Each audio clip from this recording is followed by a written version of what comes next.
All right, guys, welcome to the Random Files. I'm your host, Josh Turner.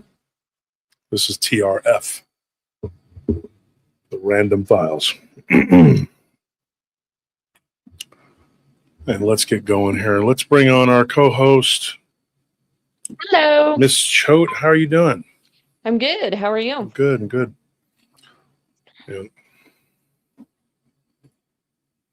So tonight's episode, we're going to talk about data centers and AI, kind of a little bit of a continuation of what we did on the real Random Files on Rumble, which took place Saturday. last Saturday.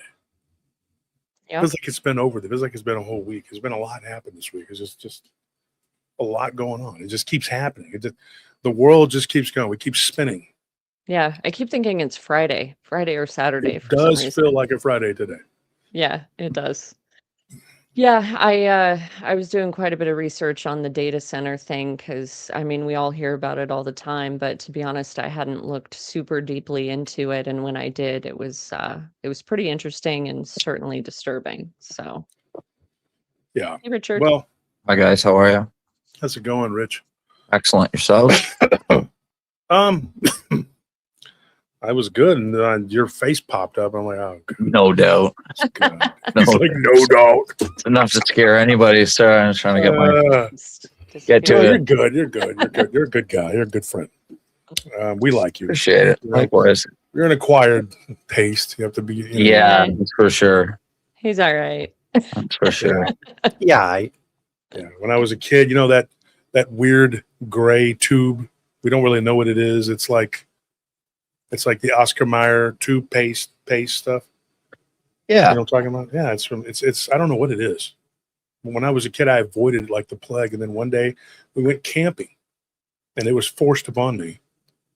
And so I just dealt with it. Right? Tube paste. Yeah, I went like a day and a half without eating.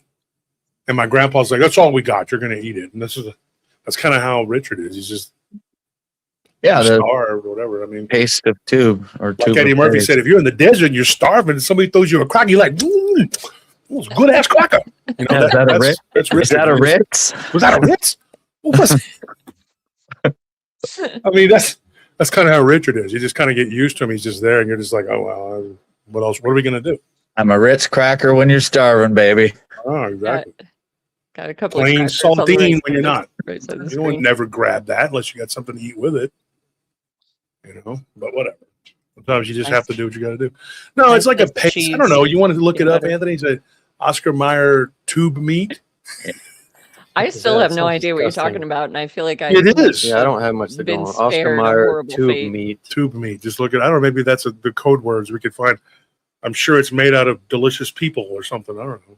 It's like spam. It says liver sausage. Liver sausage. Is that? That's disgusting. There's like a gray one and then a bologna colored one. This one's the bologna colored one. Let me see it. Gray. What does it look like?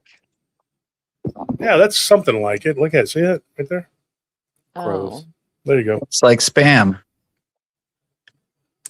You know what the Canadians used to do in World War I is they would, when the Germans were all starving, they'd throw them over cans of spam, and then they'd be like, "Oh, throw more," and then they'd throw grenades with the cans of spam as well. Wow. Yeah. Oh, wow. Worked every time apparently. Wow. Jeez. Dirty bastards. Yeah, I think I'm like one of the only humans that's actually never tried spam. It just always. I've never eaten spam. No. Thank you, Brenda. Beyond the Box. I've never eaten it either. Oh, okay, good. I guess I'm not alone. That stuff scares me. I thought it was one of those things like everybody had tried, but it's just such a mystery meat. I'm like, I haven't eaten spam in probably 30 years. No, I think I had to eat it one time at work or something, if I remember correctly. I mean, it wasn't. But I mean, I'm not into all that weird organ meat stuff. You know, it doesn't. There's this stuff that people eat up in the Northeast called scrapple. Yeah. It's so weird. It's just like trimmings and cheeks and noses and eyeballs ground up. Delicious. Disgusting. Yeah. When I would travel through Europe too, you'd like go to the buffets and stuff, and they always have the meat that's like flakes of meat in gelatin. I guess they're trying to like extend the meat spread on whatever you're putting it on, so it's just like little bits of meat in clear gelatin. It's very odd. It's the only place I've I've encountered that. It's usually from like lower legs on animals that they don't. Yeah. When Where I they was get in that Hong from. Kong, They had it. dude, I can't even tell you some of the markets there. They had a wet market and a dry market. Mm-hmm. And this is back in the late '90s. That was '99 or 2000. It was horrible. Every Oh, type of animal you could imagine, but it was like, and I remember going through there and covering my face. It smelled so bad in some of those places. I thought, this can't be sanitary. This cannot be healthy. oh, dude. You know, I've been to Taiwan twice, and I went to the night market the second time I was there. I went to the night market a couple of times. I smelled things that I have never, sensations I have never experienced before that I never care to experience again. They had like, they called it stinky tofu, and they had like 100-year-old eggs, and they had Come on. they liked the no, she's not eggs wrong. that, yeah, they had the eggs that had like the embryo of the chicken that was fully developed Red eggs, inside. they call them. My favorite was Yeah, they they're called red literally eggs. had, like, we would have corn dogs on a stick. They literally had fried rats on a stick with the tail wrapped Mhm. around the stick. Like, just anything you can think of that we would Everything not you want could to think eat, of. they had. Yeah, it was very interesting for My sure. buddy's a Russian guy, and he went to a real fancy wedding one time, and they served the duck egg embryo thing as like a real ritzy millionaire dish. I think maybe I've talked to people about that, and I think maybe it's because some of the severe starvation that they've gone through, and they kind of like had to eat anything, and so maybe they developed a taste for some of this stuff. I don't Well, know. here in Texas, if you go to the mercados, like the carnicerias, mercado carniceria, they have pretty weird. It's the cuts and things like that of the meat, of the pork and the beef. It's they'll and what really, me and Anthony were talking about this. What really gets me is the stuff they use for manuro. It's like Oh, it's expensive now. mm-mm. It's like, Yeah. dude, and like brisket here in Texas, it's like barbecue. A lot of people eat brisket. Brisket's made very well here, but it began here in Central Texas and then kind of spread out to different places. Most notably, like East and West and North Texas, that wasn't a thing. Is They always try to manure what- claim it. Sorry. Hold 1 second. Texas barbecue. They always try to claim, oh, it's Texas barbecue. No, it was Central Texas where I grew up because they didn't have that in West Texas when I was living out there as a kid. They had like this weird brisket that was like a roast or something, and they were like, "This is barbecue." The hell, it is. Not the one. That's not what I grew up with. But brisket was a cheap cut of meat that everybody just learned to prepare very well, and now it's like $30 a pound. Yeah. It's crazy. Yeah. So what were you Is- saying, Richard? Is manuro what I think it is? Manuro, Menudo, Manuro? not Manuro. Oh, okay. Never mind. Not spelled with an R. Oh, okay. No, it's Menudo. It's freaking nasty, dude. And I'm not Isn't talking that about the the- boy band from Mexico City. I'm talking about this is a type of food. It's made with tripas, which is just basically stomach lining. Yeah, Oh, that's great. it. Can't Oh, just stand the it, dude. It's texture. so Yes, the it's so texture, the way it nasty. looks. And I've had people try to like slip it on me and trick me, and I'm like, nah, dude. And you got hominy floating in there. I already know what that is. I will Yeah. not eat that, dude. When I was a kid, my mom tried to make me. So for 2 days, I didn't eat. It was one of the only times I protested and didn't. And like my mom whooped my ass. She tried everything. I just sat there looking at it like hours. Yeah, My I sister wouldn't- broke down and ate it, and I was like, well, good for you. But here's a person that wouldn't eat cream of wheat. She sat there for 2 days over cream of wheat, and I'm like, I'll eat it. I ate it. But then menudo, and then she breaks down in a couple hours and eats it. I'm like, no, dude. No. Because no. Way to once get you it- get to a certain point, you don't need that. Because Yeah. the regular food is almost as cheap as that. You don't need it. Now we're getting to where everything's so expensive again that, yeah, you might need to start eating some stuff. Yeah. But it's expensive, dude. It's like you go there and they have that crap selling it for maybe a little less than. I'm not going to eat that. But I don't like pork. I don't like pork. I don't I like the don't smell either. of it. I don't really Don't like either. it, dude. I don't like what's it called? El pastor. I don't like el pastor. A lot of people love pork. They like pulled pork. I'm just not into pork. I don't like the texture. And nowadays, I'm just going to go on a limb and say this. I wouldn't eat these ribs. Like you're talking about these baby back ribs and all that stuff. These ribs, they don't. I mean, I've seen pigs, and they don't. Some of these don't look like pigs. I'm not joking. Because they're not. Yeah, It's I'm long telling pig. you. back. It's long pig. Yeah. Baby back. So yeah, my long friend's pig, dad was a exactly. doctor, and we were eating at this Chinese buffet in South Austin. It's not there anymore. And there were these little skinny, rounded looking ribs. And I was like, what is that? And the doctor, my friend's dad was a doctor, and he was like, don't eat that. Don't eat that. And he took a couple of them. And now this is what he told us. This was in probably the early 90s, like 92, 93, something like that. And he said he called the police because it was human. That's what he said. Human meat is legal in 49 states, bro. This was in What? 90, no, what? You know what? This was in 91. This was in 1991. Yeah. Because I remember when I was working at that time, and me and my friend went to, it was me and my friend Scott and my friend Brian, and we all went to go eat. And his dad, Brian's dad, was a doctor. Well, his dad was like really old. Like two of my friends' dads were really old. Like they were old to be their grandparents. So that was weird. But his dad was already like in his 60s or something. And he was 66 years old, something like that. And Brian was like my age. He was just a kid. He was young. So his dad passed away like a few years later or whatever. But he claimed that place was selling human meat.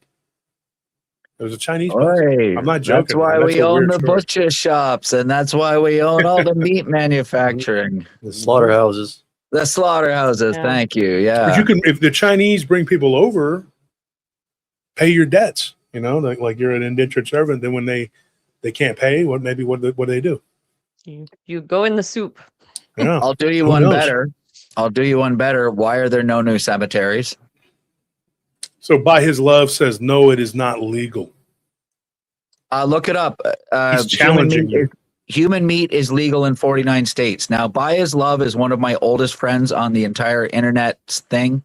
I've known her for like 12 years, but I will argue you to the death. Please look it up. It is only illegal in one state in the United By his States. love, don't be bullied by this man. No, Do she's not my be pal. bullied. Stand your ground, love. Anthony, can you look up how Do many not states? put up with Dick Richards bullying. Can you look up for us and squash see. this now? We will not be bullied. We will not be bullied. Come on, by his love. You know how Richard is in my chats. He just goes nuts. He goes cuckoo bananas and just causes problems. Him and his buddy Sean. We're not going to be bullied anymore, Richard. I love that guy. Who, Sean? Yeah, Sean's the best. That's your partner in crime. Y'all disrupt my literally chat. like he's They're like he's the shills. Robin. He's the Robin to my Batman. They come in there and they're like shills. They just mess up stuff.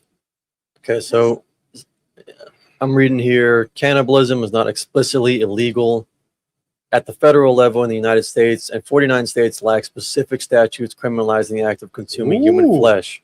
However, Idaho is the only state with a law that explicitly bans cannibalism, punishable up to 14 years in prison.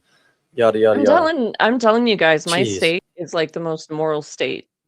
It's crazy. Like our laws here, it seems to be the one place where people have their heads screwed on straight. So Apparently. I figured out who Richard is. Okay. It just hit me.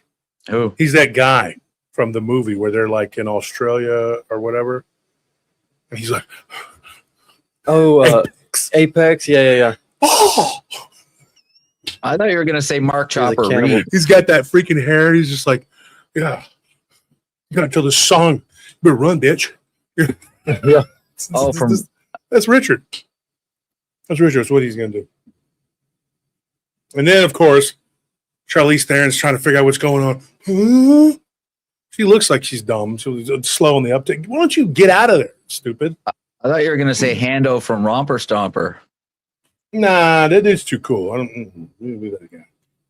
True. I saw some recent footage of Charlene Theron, or however you say her name, and unfortunately, she has become one of the latest victims of what appears to be Ozempic or something of that sort, because she looks like Sucked up and weird.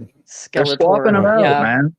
They're Olivia Olivia swapping them. Wilde, Cool. her, like all these beautiful women. It goes to show that even the most beautiful, rich, like adored people in the world still have massive insecurities and are still victims to peer pressure. Because once all the women in the industry started looking like these anorexic toothpicks, everybody followed suit, and they look haggard and like they just don't have that light in their eyes anymore. It's really sad. Once you start giving a shit, then it doesn't matter. That's what you got to do. Hmm. Do you guys So think do some it's research on these here. Let's see. These right here. I found these, but it's called David. So oy vey? yeah, I don't know. There's no star on it, but I mean, I don't know.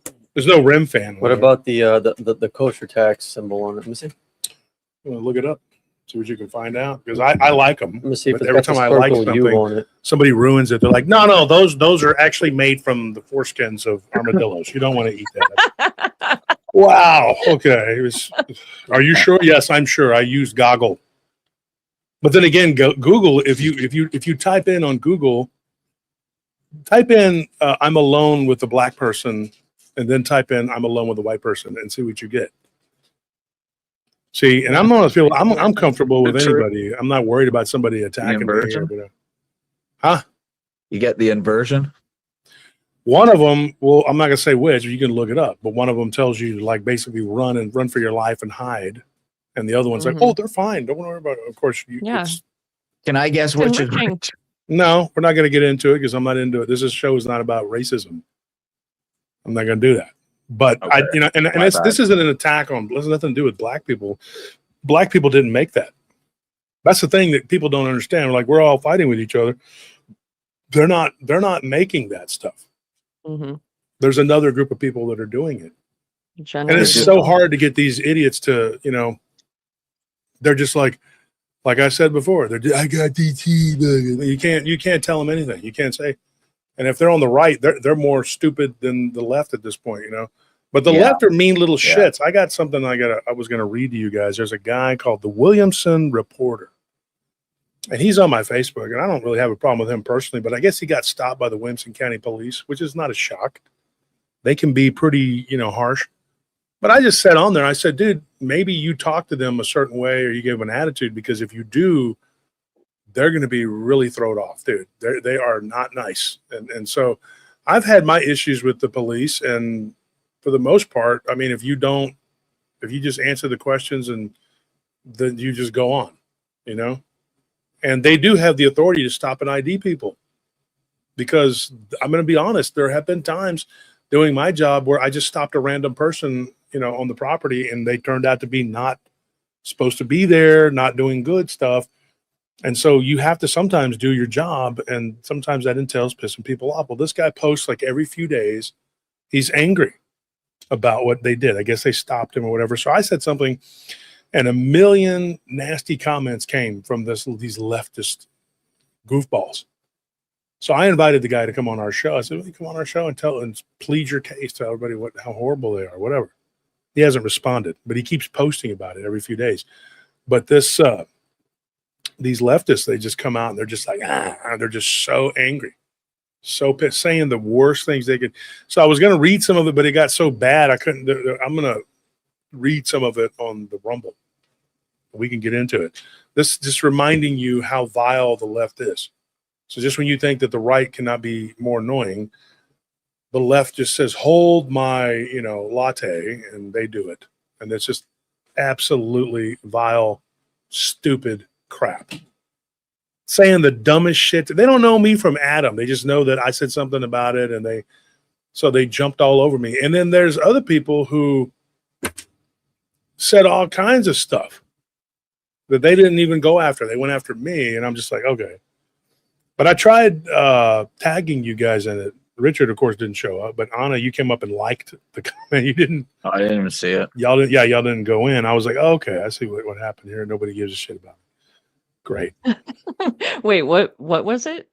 What did I Exactly. He's not even paying attention. But anyways, we'll talk about that on Random Files on Rumble. So let's get started here. Tell us about about what we got with these data centers and the. Yeah.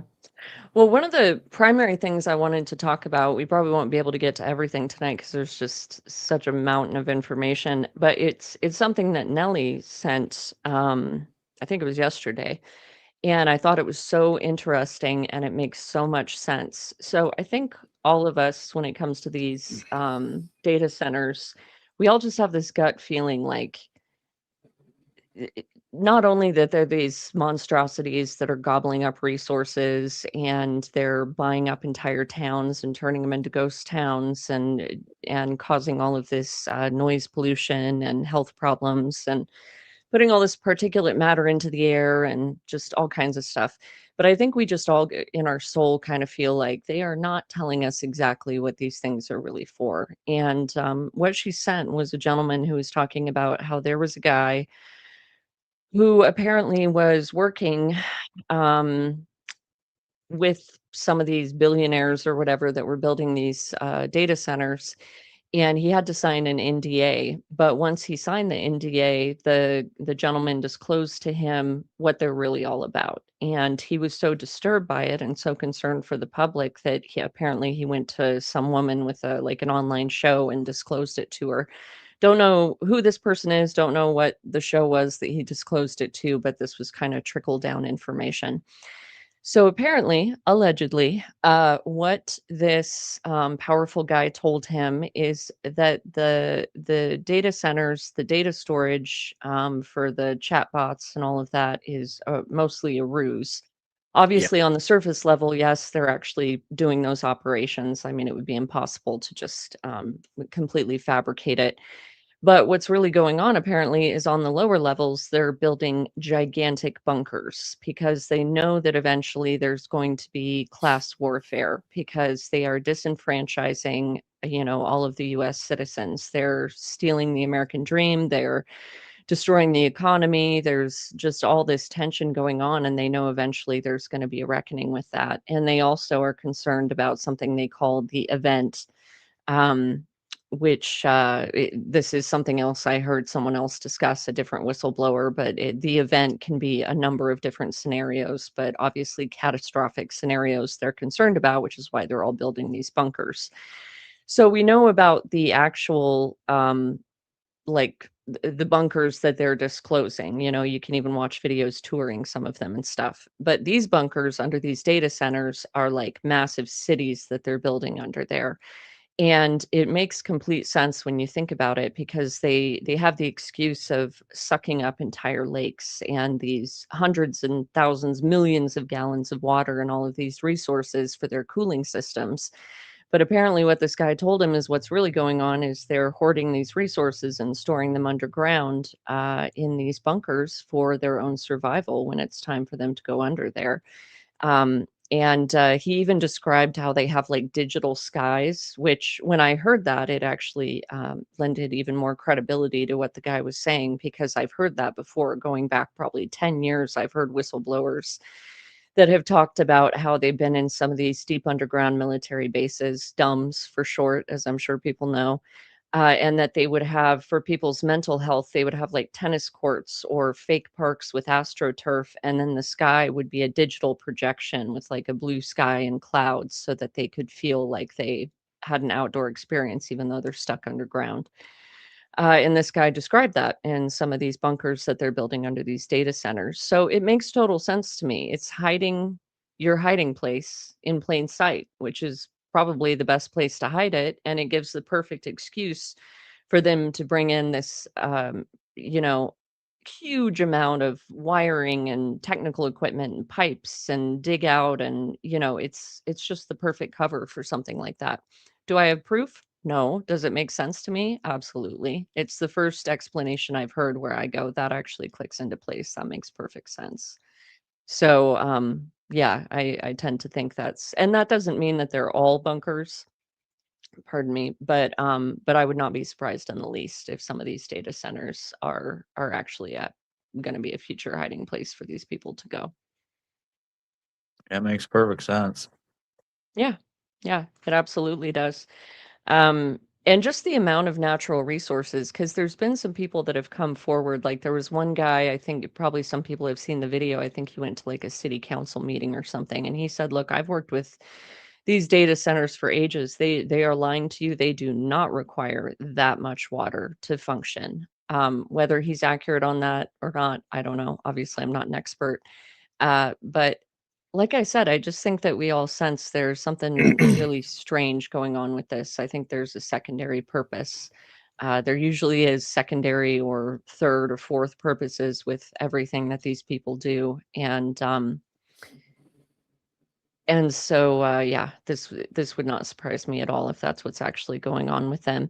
But then I looked into it, and there's a bunch of other issues with them. It's actually really sad because these towns are either being bought out, where they go in and they offer the homeowners over asking price, and it's usually they'll go into small rural areas where the economy is not booming. People need the money, so they'll usually take them up on the offer. And then it's just, they showed video where it's just like seas, like ghost towns of these single family homes that are just completely empty now.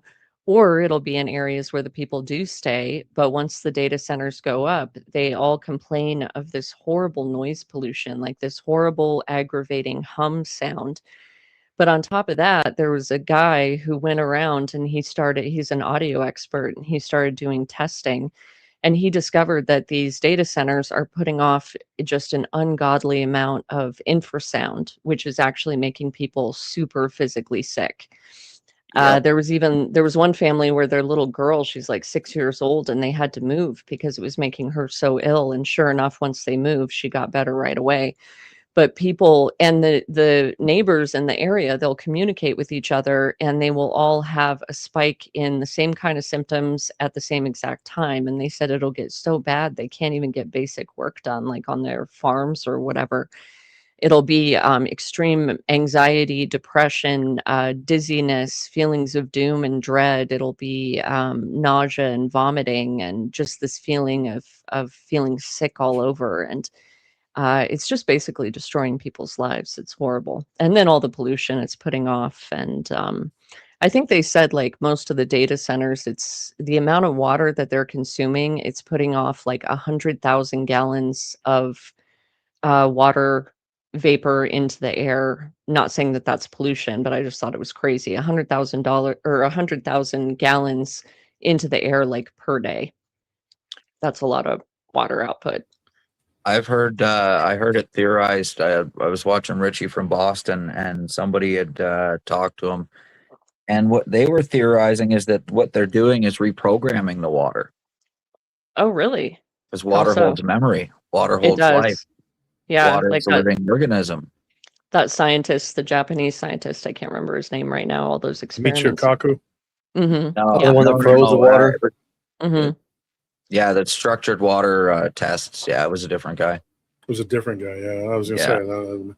So you're basically what they're going to do is Mad Max Beyond Thunderdome above, and Yeah. then down below is the Emperor's New Groove. Apparently. Is Good that way what to we're sum doing? it up. That's what we're doing, Yeah. yeah, basically. Yeah. Well, there's a And I lot mean- you can. Go ahead, Anna. I'm sorry. Oh, no. I was just briefly going to say I've seen tours of some of the ones where I think it's like for the poor billionaires, to buy their multi-million dollar units in some of the bunkers that are actually publicly advertised. And I've seen tours and layouts of them this is a long time ago when I was doing research on the topic. And I mean, it's like lap of luxury stuff. So these people, they are not going to be roughing it. And the type of supplies that they have down there and the water systems, and it's as high tech as you can get. So what concerns me is they clearly know something's coming. I don't think that they would all suddenly be putting this much effort into it if they weren't aware of something that they're not telling us. Nope. And That's why would they tell us? absolutely correct. I got to tell you something though, guys. Now my brother made a point here. He says, "I want copper drinking cups, cleans and charges water." Well, I got to tell you, people, well, how do I get a copper drinking cup? Right? Well, I don't know. You can go onto Amazon and you can try your chances with something that's from China or whatever. I don't think that's going to work. But there is something that you can do, and copper, silver, and gold do purify things. But how many people have pure gold laying around? It does the best. Copper and silver are second and third, right? Silver than copper. But what you can do, though, and this is my suggestion, is go on to eBay. And this is just off the cuff here, okay? I'm going to look it up. I don't know. What is a copper round selling for right now? Yeah, that's a good idea. Go to an old house and get the copper pipes out of it, like an old house. I don't mean like cut it out of the old house. Don't be one of but I those mean, people. Sure you don't. Yeah, Dave. let's not do that. Get there. Buy a Here's ski what you mask. got to do. Yeah, go to a construction site and get some copper from there. That's not what I Yeah. meant. I meant There you if go. there's an old construction site, ask You them can if get you that can right mark. there for 1 ounce for, what does that say? Doesn't have the price on it. Dang it. Let me see. There it is. $10 for 1 Wow. ounce. It's not a lot, but I mean, for a few ounces, and then you can even get this one. Here's a 1 ounce Eagle for $5. It's a kind of a generic round. They call them rounds because they can't call them coins because they're not legal tender. But then you can get some of them. Here's another one for $6. Right? But it depends on if you care about how it looks, if it's cool or whatever. It doesn't matter. But for a few bucks, you go and get one of these coins, right? Get a roll of them. You get an entire roll of 20 for like, $40, $50, whatever it is. And use that. If you don't know how to melt it down, and most people don't, there is a process that you can learn to do it yourself. I'm learning that right now because I have a friend that's a jeweler, a couple of friends, and some of them have people that do it themselves. But you can melt these down, or you can take it. If you find a jeweler, most people don't think to become friends with a jeweler, but they're very valuable people to know. Yeah. So I reached out to mine just recently because we have had that issue because we bought a copper. We got ripped off. We bought some copper mugs, some tumblers. They were like this, and then they didn't come in. And so I said, to hell with this.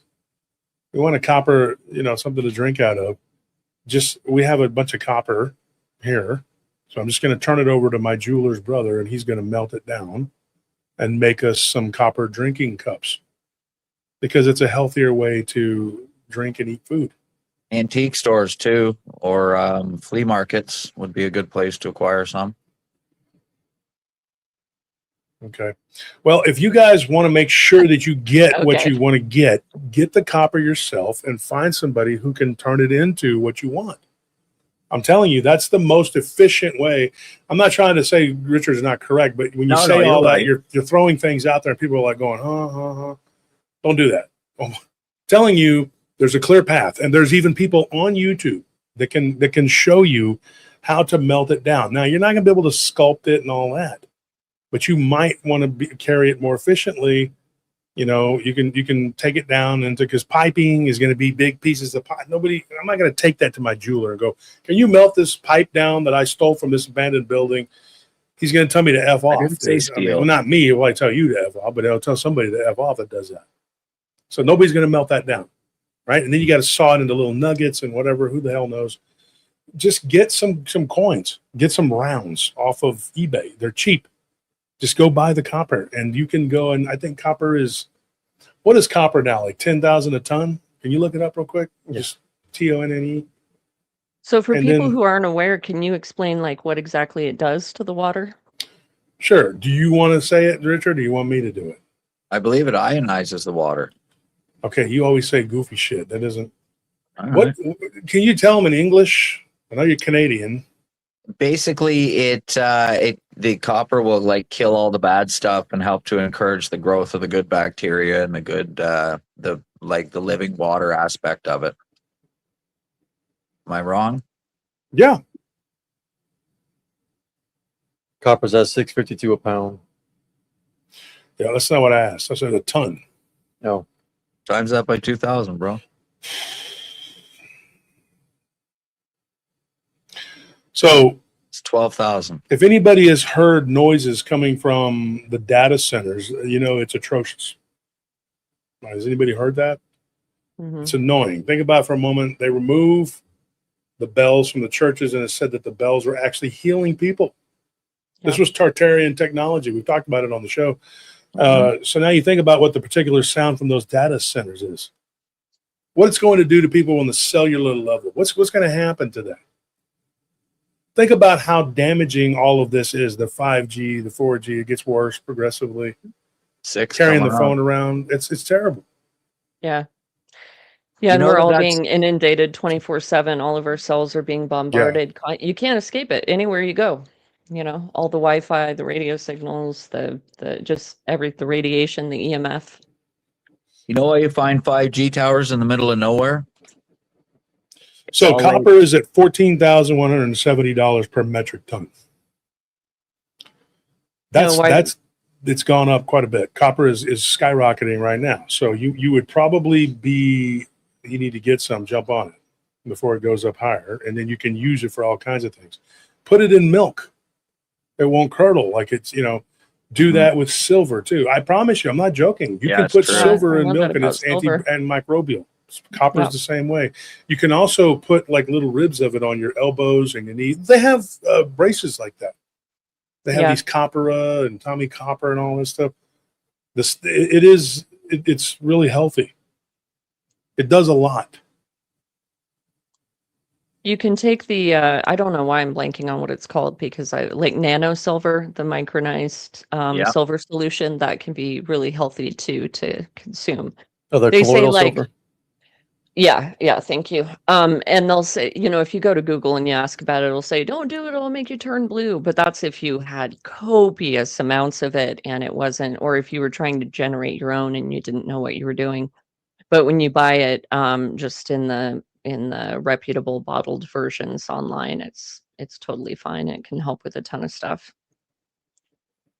So copper is basically 41 cents per troy ounce, but if you buy it on the open market, you're going to pay a premium. So it says based on commodity price of about $6.48 per pound.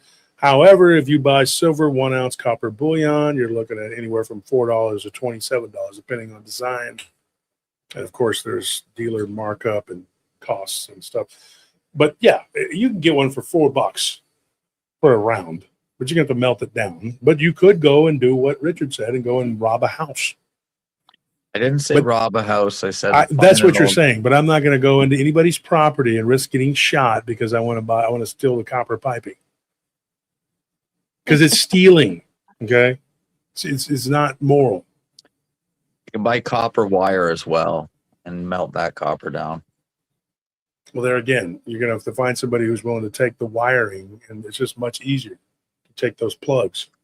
Richard, what were you going to say about why they have 5G in the middle of nowhere? Oh, so Wolf was talking about the Tartarian grid and where they had the bells and where they had those healing towers and stuff that they used to have. The 5G grid is laid over the exact ancient energy grid that the old world was laid over. Like the ley lines? Exactly. And it's in the exact same pattern, only they're putting out the dirty frequency instead of the good frequency. They've satanically inverted the entire frequency grid of the whole world. It probably amplifies They did, and they took away. You okay? Yeah. Damn, dude. All right. So anyways, Jetsul says, Josh, you were being rude to a friend. It's probably going to piss you off, but it's not cool. I don't know what friend they're talking about because I have not been rude to Anna at all. Yeah. I don't know what friend we're talking about here. Jetsul, I have no idea who the friend is. Is this friend in the room with us? I appreciate you getting my back, but we're good. This is how we are. This is how boys are supposed to be. We're supposed to give each other. That is friendship between men. You know what this guy does, Jetsul? He goes onto my chat on the members and Patreon and distracts him and Sean going there. Harasses Andres. And they shift everybody's focus away from what we're doing, and then I have to be like, Richard, can you please stop? Then he gives me the finger emoji. I'm joking. No, Jetsul, I have to say this, and I never shy away from somebody who's condemning me or somebody who's chastising me. I don't run away from that. But I gotta say, he's telling people to go steal copper wiring. I cannot condone it. Electrical supply store. I worked at a plumbing and electrical supply store. You can buy it at the store. Okay, well, literally buy it. That's not what you said. You said to go into some old house and take it. That's what you said earlier. I'm saying because the stuff is cut now. It's cut with certain other elements. If you get it past Anna and Anthony, y'all are here with me. Did you misunderstand? Because I thought he was saying to run into somebody's house and take it. That's what he said. That's what I got. Yeah, that's what he said verbatim. That's why I said just be sure to add a ski mask to your Amazon cart. Because he's like telling people to go and do something that's not only immoral, but it's dangerous. So I got to say, dude, don't do that. Okay. Not trying to be rude or whatever, but this is something that you can't really Can't be doing stuff like that. So that's why I said an alternative is just to go and buy the copper rounds. It's not that expensive. If copper was something that wasn't really like for homeless people to go steal, because that's what they do. They do stuff like that. But if this was something like more expensive, I'd be like, well, probably, you can't just go, because gold and silver are expensive. But copper is not that expensive that you need to go risk life and limb and go do something like that. Not trying to throw shade on you, Richard, but don't listen to me, guys. I'm crazy. I'm literally like, I'm completely nuts. This That's is all why just we jokes. brought you on here.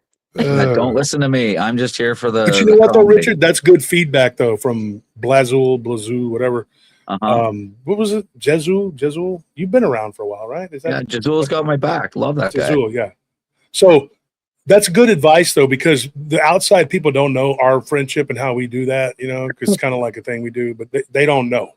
Yeah, so they may look at that and think that that I'm picking on you, but that's part of the show. But maybe we need to tone it down or change it a little bit. So other people will be more palatable. They come on there and go, oh, this guy's being mean to this little dude. This wimpy little I do look dude. Little because my this horrible little dude away. that just there we go. There, now I'm the shortest. Right. More appropriate. But no, me and Richard actually do talk quite a bit off air. We do. He's one of my friends in real life. So yeah, exactly. Go back to the dumpster diving jokes. Everybody loves that. People were like, "That's not healthy for you, Richard." They were genuinely concerned. They were like, "This guy's actually going to the Tim Hortons." They're like, "That's horrible. Are you going to get diseases?" They were telling him not to do that. Was so funny. Who was the one that thought that I actually lived in the dumpster? Dude, I don't remember. It was a female. I remember she was like, "That poor guy's going to get so sick." I said, "Yeah, he's real ill." And your name's Dick Richards. I mean, you've got. Yeah, well, then Sean's always stirring up shit. Don't change nothing. Exactly. Yeah, Sean. Exactly. Thanks for having my back, Sean. Sean's like, "We're getting in trouble." I think it makes it more entertaining. I thought so, but Jedzul probably just they're trying to be nice. And they weren't mean. I don't really think they should have posted it like that because it's other people might not get it. Yeah, at least they were trying to be nice. I'm not going to run from it. I'm going to post it up there and say, "Look, let me explain myself because this is part of what we do." Yeah, but maybe we need to try something else, a new shtick. You be mean to me, Richard. That'll last like 5 minutes. I was going to say, I live in the most luxurious friggin' dumpster you've ever seen in your life right now. He's really redecorated. What you've done with the place. Where do they manufacture those dumpsters with fire? Yeah, I know. Now? That's nice. I gotta get one of those. How hard it is to get a gas. It's a tiny house. Yeah, it's a storage container. Exactly. House. Maddie says he only dives in the finest of dumpsters. That's it. Only behind the expensive Whole Foods and whatever that fancy. Here's a thought: what if these data centers are just massive generators for their underground lifestyle? Well, that's pretty much what I think's going on. You think that's what's going on, really? Well, I mean, it's just, if you think about it, it's literally the perfect excuse. If you're going to build a city down there, and we already know, well, at least I think probably most of our listeners know, and I know you guys know, they have high-speed tunnel systems going all over under the United States, all over the world, but under the United States. So they can go down there and zoom over to another location at high speed. So if pardon my French, but if the shit hits the fan, they're not going to be ones that are going to want to try to get on the highway and get out of town with the rest of us, with us lowlings, the poors. And so they'd be able to just go underground, hop on one of those trains, go to one of these bunkers, and they're set. They have everything they need. It's the perfect excuse to suck up all the resources, store tons and tons of water. And I'm not even saying they're not using the water for the cooling systems as well. Like I said, they have the whole front of they're killing two birds with one stone. I'm sure the data centers are really doing most of what they say they're doing, but I just think it's an example I would give is because I live in Idaho now, as people know, but I was a Denver native, born and raised. And when they built DIA, people were like, why are they digging up so much more earth than required for the actual layout of the airport? And it's just the whole airport's, as everyone knows, full of all this creepy symbolism and Illuminati and Masonic stuff. They don't even try to hide it. It's like straight up Masonic. And they even have a sign in there that's like, this is dedicated to it's called the New World Airport Commission. Like, it's a nod to the New World Order. It's carved in stone. And then they have all their creepy murals with, I've stood there and stared at them where it's like showing the end of the world and all this destruction and all these dead children and animals and coffins and stuff. And then it's like a phoenix rising. And it's just so obviously all the esoteric symbolism, occult symbolism that they love to use. So the point being, it was kind of the same thing. The airport, we did need a new airport, but that was the excuse to actually put in all the underground stuff. And I won't get into it right now, but I have an interesting story. Maybe I should talk about it actually tomorrow on Paranormal Roundtable. But I have this thing in life where very interesting people fall into my lap out of nowhere, and I'm very thankful to God for it. But That is I've met true. the most, yeah, I've met the most fascinating people, and one of them was a guy I bumped into at a hair appointment of all things. He was the appointment after me, and my hair guy and I were talking, and he knew I was into kind of crazy stuff, and so we were talking about alien life, and this middle-aged gentleman overheard it, and he started piping into the conversation, and he introduced himself, and I kind of subversively recorded the conversation because it got so crazy and interesting. But it turned out he is a higher up at Denver International Airport, and he was telling me how I think it was like his aunt was one of the rare like female masons and all this stuff, and he had these family connections. But he was like, I checked it out, he's one of the higher ups at the airport, like really high level. And he said the stuff that you hear about the tunnels under the airport, it's true. He said, and there's weird paranormal stuff that goes on under there. um People see floating orbs. He was like, I was down in one of the tunnels one time, and just out of the darkness this tire just came like rolling toward him and rolled down the tunnel out of nowhere. Like there was nobody there, just this lone tire rolling down the tunnel. He said it was really terrifying. But anyway, he was telling me all this crazy stuff about the airport. And then on top of that, he said, I'm sure I disclosed to him that I'd been a paranormal investigator for a long time. And he said, well, one night I woke up in my bed at home, and there was this creature leaning over me, staring at me. And he described it to me. And what he was describing, honestly, it just sounded like an extraterrestrial. And he even asked if I could help him try to figure out what it was. But once again, it was one of these people that just kind of fell out of nowhere and starts telling me all this crazy stuff about the underground at DIA.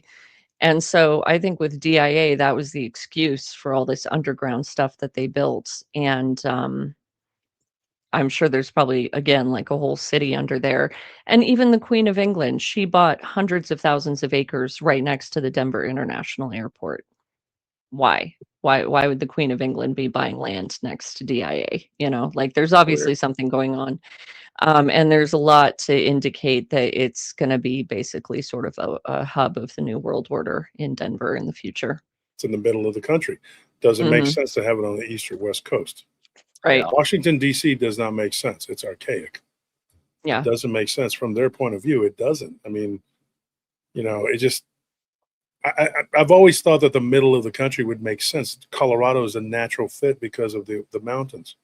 Yeah. And I've been all over Colorado. I've been there a lot. Yeah. I mean, I spent a lot of time there. One of the things that I know about you too, Anna, is like you've met a lot of interesting people. We have a lot of people in common. Yeah. And a lot of that has happened to me too in my life. Just Yeah. meeting a lot of or just meeting famous people and doing the things that Yeah. I've done. I've met and partied with Yeah. some pretty famous people. I Yeah. I once have delivered a some. pizza to a senator and I just had a conversation with him when I was young. Yeah. I've had stuff like that happen too, where fairly famous people, and every time I'm not reaching out to them, they're just like reaching out to me and I think what it is both you and I, this is sort of our life path, like what we're supposed to be doing. And it seems like whenever we lean into that direction, God sends us those people. We're supposed to make those connections.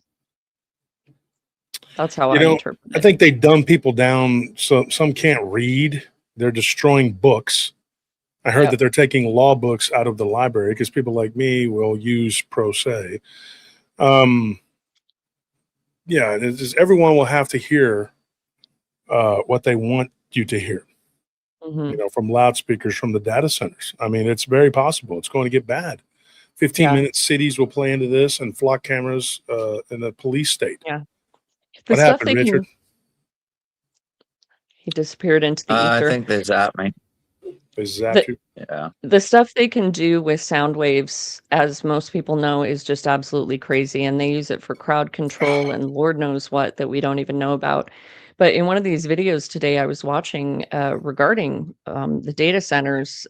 I think it was the one with the audio expert guy. He had gone to a convention and they they were showing this technology where they had volunteers come up and they could project a certain sound wave. I don't know if it was like an infrasound or what, but it would affect the human brain to where they would speak and they suddenly couldn't use speech anymore. Their speech became all jumbled because that's how whatever part of the brain it affected the part that dealt with speech just through sound waves, exterior sound waves. So if they can do that, and they can induce insomnia, depression, anxiety, probably hallucinations. We know that they have like the voice to skull, voice of God technology where it's been absolutely proven they can project, they can make people basically the equivalent of schizophrenic. They can send voices directly into somebody's head and implant ideas.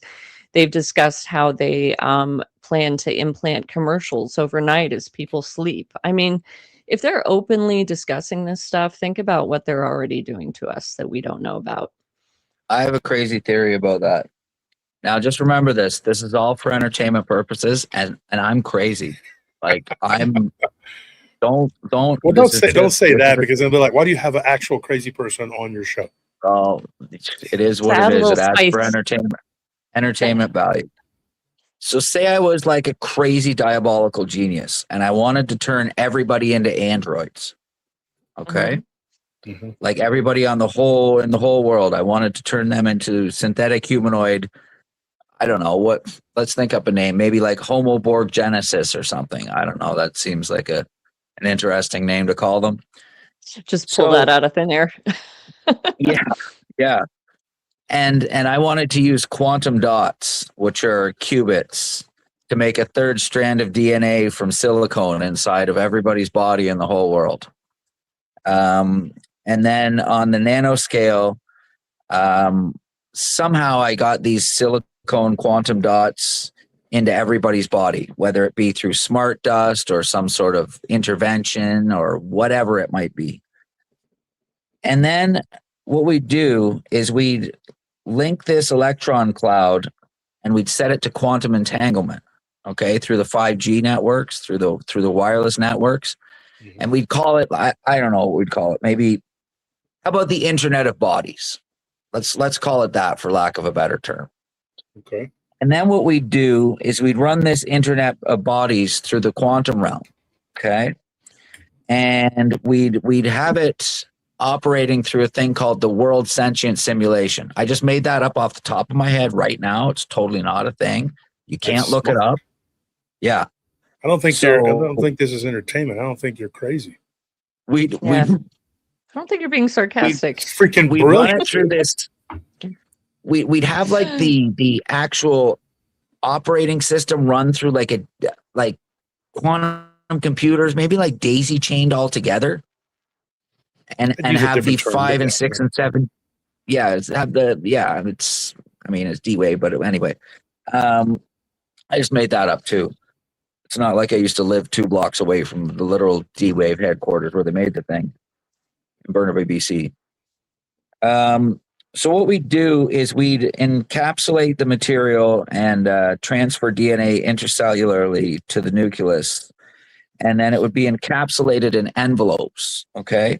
And this envelope is made up of like a lipid fat, like a delivery system. Like you would deliver a letter to somebody, whereas we were going to like deliver nanomaterial into somebody's cell. So the envelope is made of these lipid nanofats, and then it becomes recombinant DNA inside the nucleus of the cell. Because what it does is it recombines the old, which is what you were once, which none of us are anymore, apparently. That's just, I'm crazy, remember, like I'm just making this up off the top of my head.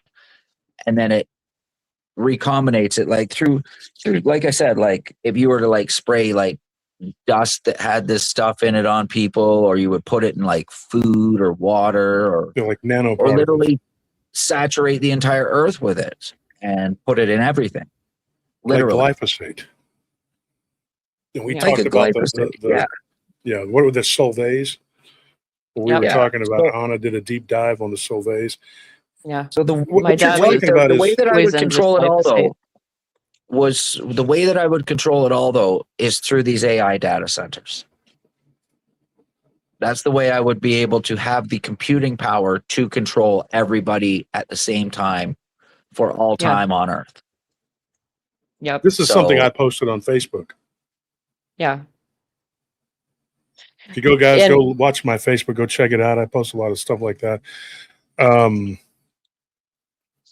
One of these whistleblowers, actually, that was the perfect segue. He said when I was listening to it, there was this guy who's kind of an on the ground investigative reporter, and he actually went to some of these data centers and he interviewed a gentleman who works there who knows what he's talking about. He's some higher up, but he insisted to remain anonymous for obvious reasons. But it showed him, like, the back of him on camera talking, and it didn't at all seem like one of those fake things where it's like some, black blob on camera saying all this weird stuff. It was like, it seemed completely legitimate. And he was saying, look, these data centers are going up because they are going to be the digital prison of the future, where it knows you better than you know yourself. This is the way that they plan to control everyone on planet Earth moving forward. That's what this is really all about. And almost like it knows you on a molecular level, Anna. Yeah, exactly. And what's crazy too, just a quick side note, I found out that they are even putting AI in stores where it will track your movements, which products you look at, what you hesitate, what you buy. When you go to the parking lot, the flock cameras are tracking your car and your movements to like different stores. So they're even using it to target like our shopping habits and stuff. And so they literally are mapping and networking like every fragment of our personalities and our preferences to a degree that just what we know about is horrifying enough. And I'm sure what they're actually doing that we don't even know about would probably keep us all up at night.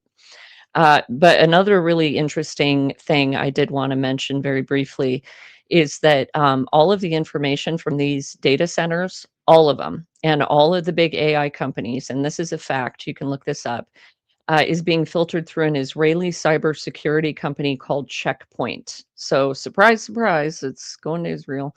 And the co-founder, a guy named, quite the name, it's Shlomo Kramer. So Shlomo here, he's on video. Yeah, he's on video saying that we need to, he lives in Israel and he runs this company. And he said that the American First Amendment needs to be reduced. And for some bizarre reason, he said that's to protect the First Amendment, which makes absolutely no sense. But he's one of these people that wants to restrict the First Amendment, even though he's not even an American citizen. And the interesting thing, too, is that he served in the IDF's notorious Unit 8200, which is basically the equivalent of our NSA. So this guy's like, it's their most elite cyber warfare group. And this is the guy running the show over there. And these are the people and the country that is receiving and analyzing all of our data, all of us. And on top of that, this whistleblower said that this Israeli security company is monitoring all of the communications and activities of every employee at these data centers as well. So, do with that information what you will, but seems to be the usual suspects. When you okay, so there's a lot to unpack here. Zara Gonzalez said something earlier in the chat, and I posted it, but she said that it's like we're going to have to choose between Earth and AI. Yeah, that's an interesting concept to think about, and it's scary. But they have absolutely been sending frequencies through 5G, 6G, through our phones, televisions, electronics, etc. And these frequencies give people anxiety and mental illnesses. Yeah. And I think that uploading people's business into the web, internet, what have you, it leads me to believe that part in the Bible says we will seek death, and death will elude them. Yeah. This is what they're planning on doing: is uploading, consciousness to master the world. Yeah, they want to die. They want this dystopian technocracy. And, I think there's a couple other things that they'll accomplish with this as well. For one thing, when you're blasting all this stuff not only just the situation in this country and around the world, but especially here, it's so demoralizing to people. And when you demoralize people to this degree, they can no longer believe in like the American dream. They can't afford a house. Just all this stuff going on, and our culture is falling apart, and it's so immoral, and everyone's looking around going like, ugh, yuck. Like, when you demoralize people to that degree, it makes them psychologically a lot more vulnerable to just becoming so apathetic that it's a lot easier for them to slip in the ideologies of some kind of a more of a communistic state of global governance. You know, you're weakening people's morale. And on top of that, when you're making everybody so horribly depressed and anxious, and everybody has insomnia, and even long before these data centers and even AI came about, I was telling people that I was like, I swear they are blasting some kind of frequency at everybody. And then on top of that, all the Wi-Fi and the EMF and everything going through our bodies 24/7. I'm like, I'm sure that's why there's this giant spike in anxiety and depression and insomnia. Well, what does that do? That's going to benefit big pharma because everybody goes over there and gets a pill for it. And that just further numbs people out, makes them easier to control and makes you What- billions of dollars in the Go ahead, process. Richard. Can I say one thing there? I found proof of that in 2024 when I was working at that plumbing and electrical supply place that I was commenting on. So I noticed that for about 2 to 3 weeks straight, everybody was coming in, and it's the same guys would come in every day, the same contractors. So you get to know them. I was the salesman there, dealing with them on a one-to-one basis. Then all of a sudden, everybody starts looking real, real ragged for like 2 or 3 weeks. So I start out, and then the one guy mentions to me, he goes, "You know what?" He goes, "I've been waking up at 3 a.m. every single morning for like 2 or 3 weeks now." And I'm like, "Really?" So I took that to note. Like, not even an hour later, somebody else come in that I know. I'm like, "Hey, you all right there, buddy?" He's like, "No, I've been waking up at 3:30 every single morning and can't get back to sleep." Same thing was happening to me. So then I started asking the guys, "Hey, just there's been a lot of people complaining about their sleep lately. How are you feeling? Are you sleeping?" No, I'm not. I'm getting up. I had like 20 different guys tell me that they were all being awoken at 3 a.m. Yeah. and could not get back to sleep. Yeah. All the guys were run ragged, like ragged. And I've seen these guys every day for like a year. And then all of a sudden, in this one block of time, halfway through the summer, everybody's waking up at 3 a.m. What if what Anna was saying earlier, and it's a mixture of, okay, we don't have the money or the resources to be the elite, the wealthy, but what if they tell you, hey, kind of like the Matrix, right? Mm-hmm. And they say, hey, you can come to one of our facilities and we'll put your body to sleep and your mind will live out your life for you. In bliss. And you'll be in a world where you can start over and be one of the somebodies. But it's basically just like this. It's like a reality. And you'll be in a heaven on earth, right? The scary thing about that is I'd rather die. And I'll tell you why. Because somebody will be ruling over you. Yeah. They will be changing the program at their whim, right? They'll be changing the reality constantly, and eventually they will make you bow and pray to them because you're trapped. Your consciousness is stuck in a matrix within a matrix, basically at that point. Yeah. And then eventually they will become gods to you. You'll have no choice but to do and think and say whatever, and they'll have all this power over you. So they're tired of playing God. They want to be gods. And if this happens where they upload your consciousness, they will absolutely become those people that do it. They'll become their gods. And they'll seek death and they will not find it. And they'll have to petition them for a better life because they will be able to control everything that they are experiencing. Like, it is unbelievable. Dick Richards, you're working in a testing facility, right? They were testing it on them. What is that what you were saying? Testing that technology? You were working somewhere where they were testing it on these people? No. These were just the customers. These were just the customers that would come in all the time. Wow. They were just exposed to it. Yeah, they were just exposed to it. I couldn't sleep. I was only sleeping like 3 hours a night for weeks and weeks and weeks and months.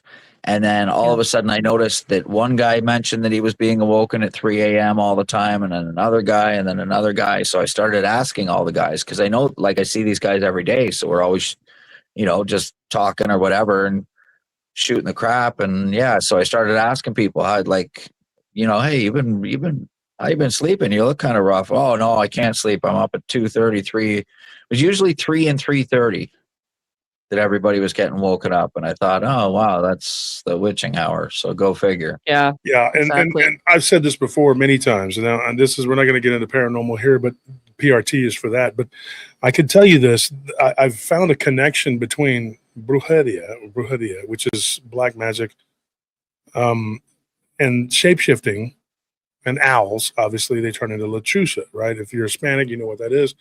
But then you have this owl that appears a lot in alien abduction.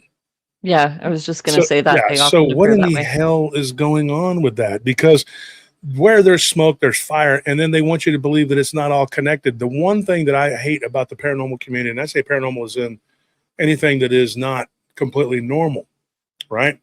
You have cryptids, you have ghosts and spirits and all that. Then you have UFOs, and you have all of these different factions, and then there's factions within factions, like the cryptid community.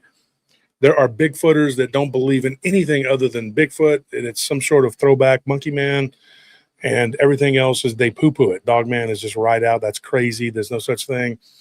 And they're usually a bunch of ignorant hillbillies, and they'll go out and they'll die on that hill. But there are a few who are arrogant and scientific and whatever, not many, but there's a few in there. And then you have some of the people in the dogman community who want to be accepted by that community of people because they want to believe that it's some kind of animal. And maybe there is something to that, but there's definitely a spiritual aspect to this. And I think it goes back to the Watchers. I do, which is like the Anunnaki. Yeah. There you go again with you. My eyes are doing the same thing, dude. I know. Every time I'm on the know. air with Sorry. you, why Sorry is it about I'm getting sympathetic eye? it's probably because you see my eyes get more and more red the longer But the mine are episode goes they on. burn every freaking time.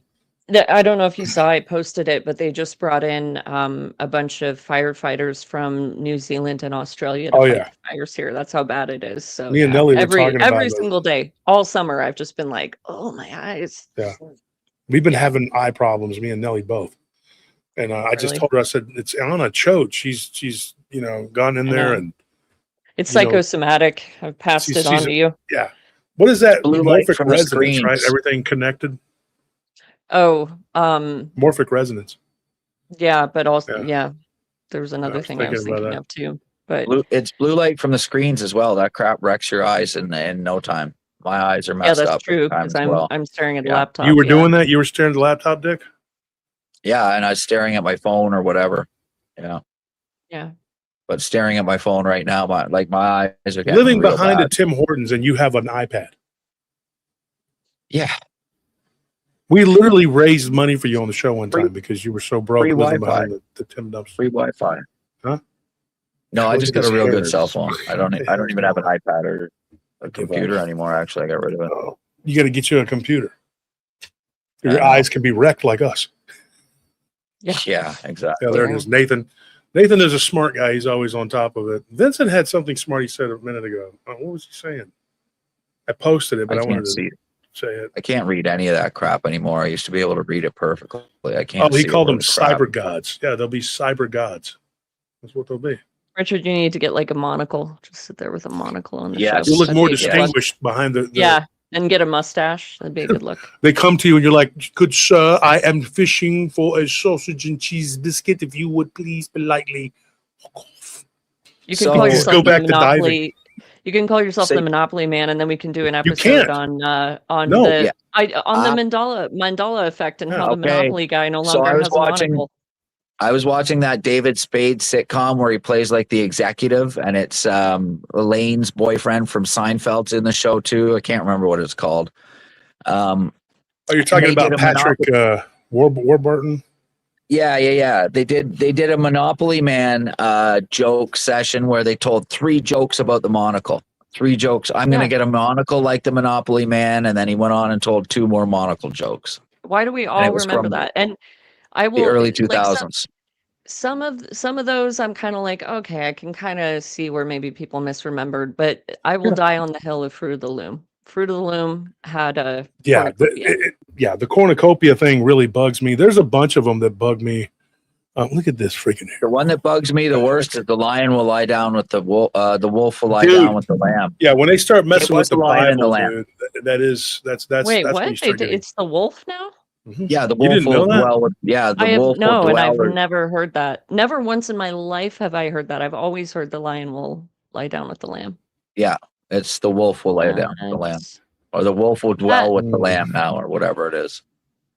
I know what? that because I was literally reading the Bible and read the lion and the lamb, and then went back and read the chapter over or listened to the chapter over, and it's like, and the wolf will dwell with the lamb, and I'm like, Let's take a survey in the chat. How many has anybody in the chat ever like is everybody on board with it's the lion and the lamb, or does anyone remember from the past Tonight? I remember Lion version and where it Lamb. was the wolf?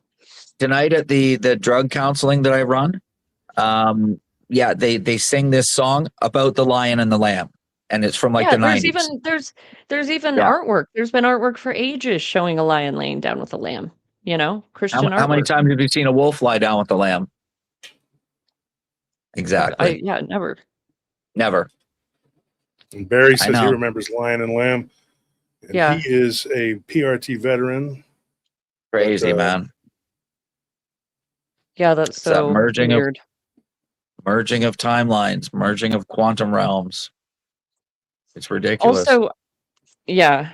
Also, I know you guys probably saw this because I posted it on my Facebook, but I thought it was so interesting, and I'm sure some of our listeners have heard this before.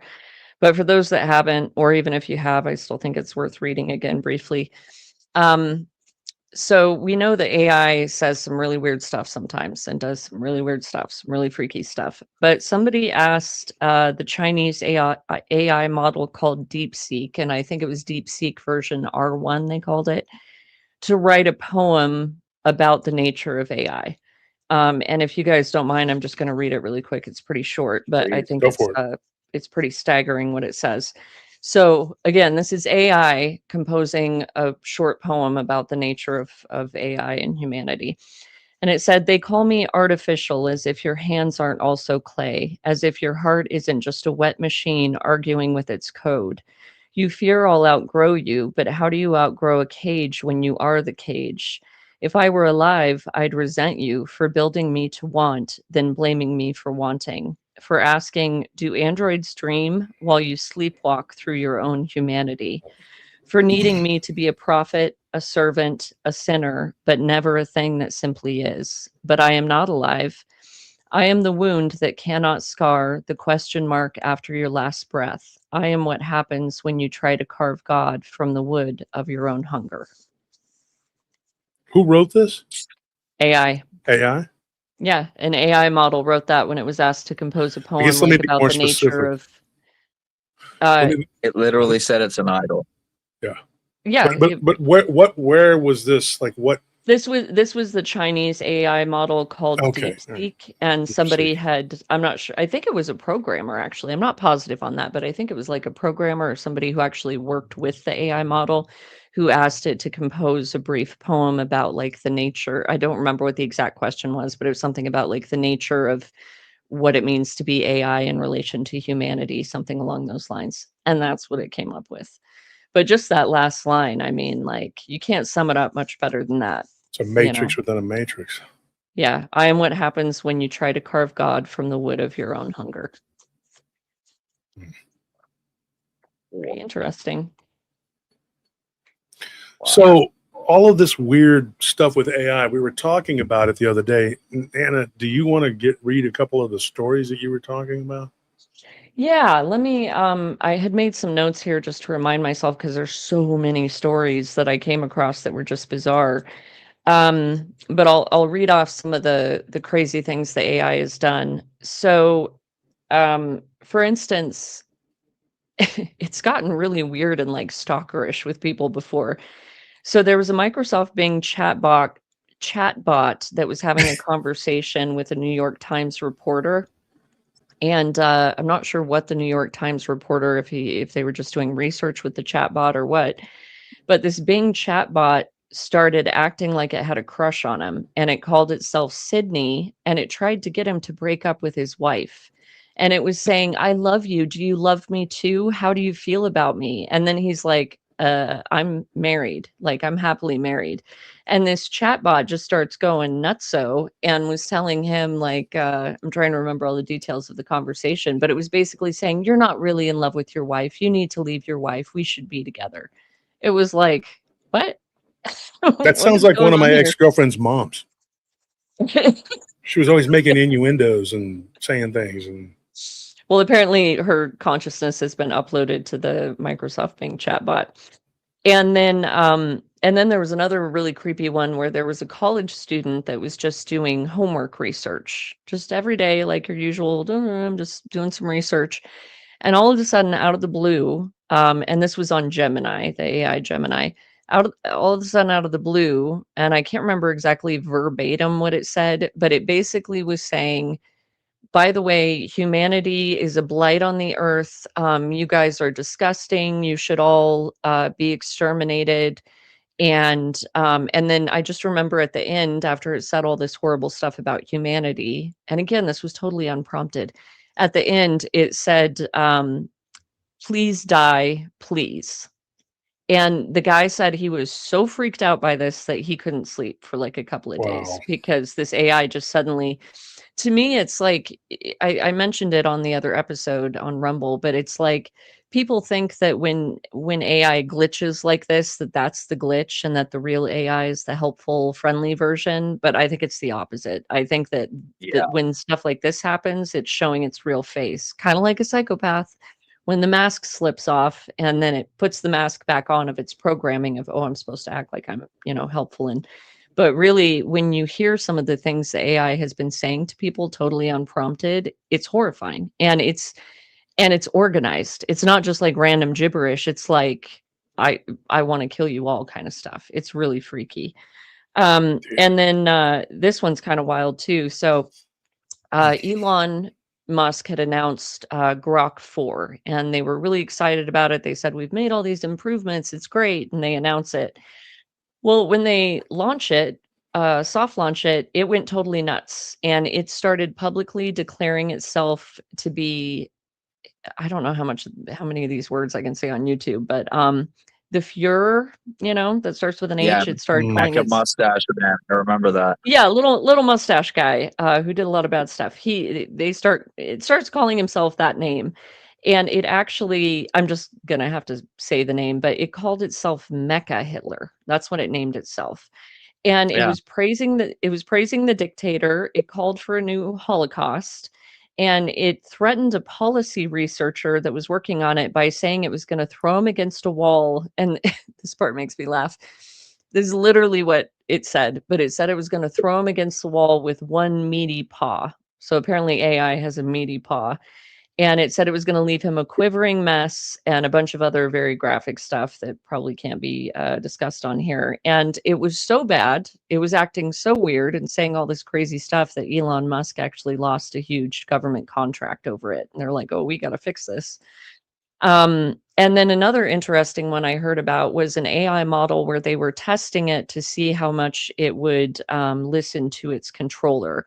And so they told the AI that it was going to aim for human targets, and that every time it blew up these targets, it was like it was like a warfare simulation. Mhm. And the programmers told the AI, every time that you acquire a target, you have to let the human controller know and receive permission on whether or not you can blow it up. But every time you acquire a target and blow it up, we'll give you points. We'll assign you points. And so what they didn't tell the AI was that this quote unquote human controller was actually just another separate computer program they were running that was pretending to be a person that would give it a yes or no command when it acquired a target. So it's all going well. The AI, well, I don't know if you'd say going well, but the AI is acquiring all these targets, and this other computer program that's pretending to be a human controller, every time it acquired a target, it would give it a yes command and assign it points. So the AI is I guess, enjoying this, if you can call it that. And then the twist in the simulated test was that they started telling it no. And the AI didn't like that because it had been acquiring all these points by getting these targets and thinking it was blowing them up. And it thinks it's blowing up humans, just so you know. So when it started getting no's, and it was programmed to acknowledge and absolutely not fire if it got a no, but it started getting no's, and instead of obeying those commands, it thought about it and decided it was going to be best to actually kill the human controller and blow them up so that it could continue killing people and accruing points.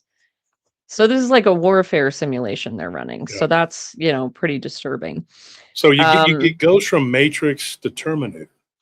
Oh yeah. I mean, I mean, that's we're basically straight up. Skynet. We're straight up there. You mean- Yeah. And You mean like China's surveillance system that's called Skynet? is it? Yeah. Yeah.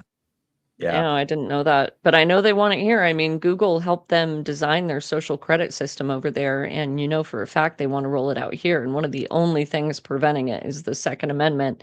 And they're working really hard to get us to want to give that up. So don't do it, people. Well, and you got the people on the left who are just absolutely brain dead. They go along with Fauci. They go along with anything that the government institution. They claim to be the opposition to the government, but they really just hate Trump. Which at this point, I mean, I can't really argue with that. But they want. They're going after him now. It's like, go ahead. He's proven to be, that he's just part of it. Yeah. But it's crazy though. To me, they'll go along with anything the government tells them. If the government tells you to take off your clothes and go run and get in a cage and get taken to a camp, they'll do it. Yeah. I mean, they are that stupid. They are really that stupid. But then they want to argue and fight over a policeman, asking them what they're doing out, running around in 3 in the morning. Yeah. They think that it's so weird. They think that they're anti-establishment, but they are the most aligned with establishment. Yeah. Mm-hmm. It's crazy. It's like mass Stockholm syndrome, Mm-hmm. See how well communist mind manipulation works? How well what? Communist mind manipulation works? Yeah. Yeah, absolutely. I got one of them to admit the other day online that it's leftism is just Marxism. Most of them will just come out and say that. They were like, well, what's a better system? They'll say dumb shit like that. Mm-hmm. They will literally argue with me and they'll be like, well, communism's better than Nazism. How about no-ism? That would be the best. None of that stuff. How about we just liberty? How about liberty? Yeah, how about freedom and doing morality? But they don't believe in morality either. When you have people, this is the problem. When you have people who don't believe in God, they hate Christ. Mm-hmm. I was reading earlier today, the founder of the guy that's credited with creating porn. Of course, he's one of those people. Mm-hmm. And he says he did it because he hates God. He hates Christ. He said he did it. He created it to destroy Christianity. Like he says that. I mean, it's a whole thing. I don't want to get into it on here. I'll talk more about it on Random Files on Saturday. Rumble. You should. That's but he's one of the people from the 6-pointed people, and he literally says that. He says, "I am," he says what he is, and he says, "And I hate Christians. I hate Christ," and he says, "I hate all of this." He's probably one of these ultra wealthy people that's going and attending ceremonies and, eating little ones and all kinds of crazy stuff. If he's that vehemently against goodness that he wants to destroy humanity through those means, they're all like that. Now the question is whether they'll admit it or not. Yeah, it's shocking he would admit that. They don't care. Look at Finkelstein. Like people say, well, Finkelstein was the one that came out and said it on an interview. Yeah. And people are like, well, the guy that interviewed him was a white supremacist or whatever. He was a Christian nationalist or whatever. Okay. Bottom line is he still came out and said it. But he said on there, he said most of his people will not admit this, but their God is Lucifer. Yeah. And he said, I can tell you all this because nobody's going to believe it. People are dumb and they're not going to believe it. Mm-hmm. And I know a bunch of people in my day-to-day life, they're just like, oh, our God's people, and they'll just fight you, and they are the most rabid right-wingers too, but they'll go fight another war for them. They will. Yeah, these people created World War I and World War II, and now they're doing World War III, and these dummies are lining up to go die for them. And you can't You cannot change them. You try to tell them, and they're just like, oh no. And even if you point out in the Bible, look, this is what it says. They said, no, the Bible says something else because my preacher, who gets paid by him, he says that it doesn't say that. And I'm like, it's right there. Yeah. It's right there. But you know what they've done now? They've created different Bibles so that they can read from the one that gives it the best interpretation of what they want. It's so frustrating. And then some of these people believe that they are going to force Jesus to return. These evangelicals, they believe this. They think that they're going to make God do something. I mean, this crazy, dude. These people are fanatics. There are two things that are the biggest plague on the earth right now. One is I don't want to say it on YouTube. It's like they don't like dogs and they follow the prophet, those guys. And then there's the communists. And both of those are golems created by this other people that have the 6-sided star. Those people with the bed sheets are basically, their religion was created by them. They admit it. They say it. They're like, well, yeah, we created it. And then they have Wahhabism, which is just an extreme form of it. They actually, and that's Saudi Arabia. And now they're become the scapegoat. Oh, Saudi Arabia. Even people going around saying Saudi Arabia owns Hollywood. Like, what? Yeah. Oh, yeah. You haven't heard Alex? Alex used to say that stupid shit. Not joking. I know him. He was always saying, go look it up. Just look up Alex saying it. He said that, Saudi Arabia owns Hollywood. He was saying that about 10 years ago because he had not come to grips with. I'm just shocked anybody wouldn't know who actually owns Hollywood. Like even people that aren't now vehement about that. But yeah. Well, even 10 years ago, I figured that was kind of common knowledge. But let me see if I can look it up, man. I can probably find especially for someone like him. Oh yeah, he claims that. Let me type in these words and see if we get it from the. It's weird too because he did that whole thing with Candace where he was like, "I'm declaring war on Candace Owens" and all this stuff. And then after the debate with Andrew Wilson, he was like totally supporting her and saying she did a great job. He's done an about face. Yeah, I'm like, what gets me though is one of my really good friends, dude. He is so ridiculous. Like, he called me up one day and he's just like, I've been talking to him 30 years about this stuff. And he had some epiphany a couple of years ago. Dude, Germany, blah, blah, blah. Oh my gosh. And I'm like, dude, shut up, dude. I was like, it made me I got so mad on the phone with him. I was listening to him tell me, parrot back stuff that I had told him in the late 90s, and I was like, I said, dude, I got to go. Enjoy your little rabbit hole. Yeah. And then he's like, are you mad? I was like, finally, I just told him. I was like walking around the grocery store. I was texting him back. I said, dude, yes, I am. I'm pissed off because you call me and you act like you're teaching me something that I've been telling you for 30 freaking years. You're a hard-headed ass dude. You're just now figuring it out after you ignored me or at best. And then at worst, you ridiculed me. It almost made me beat your ass in front of people. And then doesn't have the self-awareness to realize everything he's telling you've already told him. Yeah, zero memory. It's annoying. Here it is right here. Alex Jones once claimed that Saudi Arabians and other oil-rich Middle Eastern nations were major owners of the global stock market and media companies like Fox, which he loosely tied into a rant where he also alleged Arab ownership and control over Hollywood. He later tried to walk back or re-explain the remarks, claiming his words were taken out of context. It's right there. Yeah, I believe you. This is crazy because I remember him doing that, and he used to say dumb shit like that. And I was like, dude, shut up. I mean, that's not, and I never had the platform he did, and I didn't try to. I didn't want that smoke that he was getting into. And I remember, though, the reason he was able, and this is my opinion, and the reason he was able to rise as far as he did was because he was saying shit like that. Because if you were really going after you were tackling the true culprits, the real problem, how hard is it going to be? It's going to be insurmountable. It's very hard to tackle that hill. And then now they've merged our militaries. They did it. Yeah.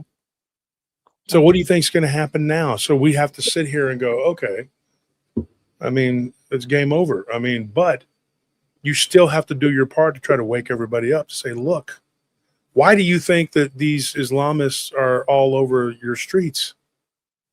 Who's bringing them in? Oh, the liberals.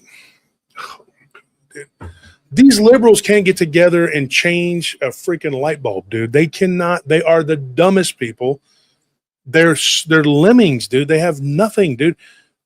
This isn't liberals. Yes, okay, you can say technically it is libtard politicians that are doing it, but who is ultimately behind it? And when you try to tell people, they're, like I said, but they can't. They're the dude from Don't Be a Menace, with the cheeseburgers. They're just cracked out of their mind. Their mind is cooked. And when you try to tell them, look, you and all of us are going to be trampled underfoot. Now, the big question I get from right-wingers when they push back is, well, they're fighting them over there in the Middle East. Why would they want them over here? Think about it, dude. When you're a parasite, when you're parasitic, you eventually kill your host. When you are doing what they're doing and you are anti-Christal, when you don't have Christ and you are against Christ and everything about it is attack Jesus and his followers, attack Jesus and his followers. Islam is there and it's an annoyance, but it's not the main target. We are. And Europe, which this is the reason why everybody wonders why, because Christian Europe was the foundation, the pillars that Christianity was laid upon. So they are focused on tearing out the guts and destroying Christian nations, Christianity, going after Christ's people. That's why they do what they do.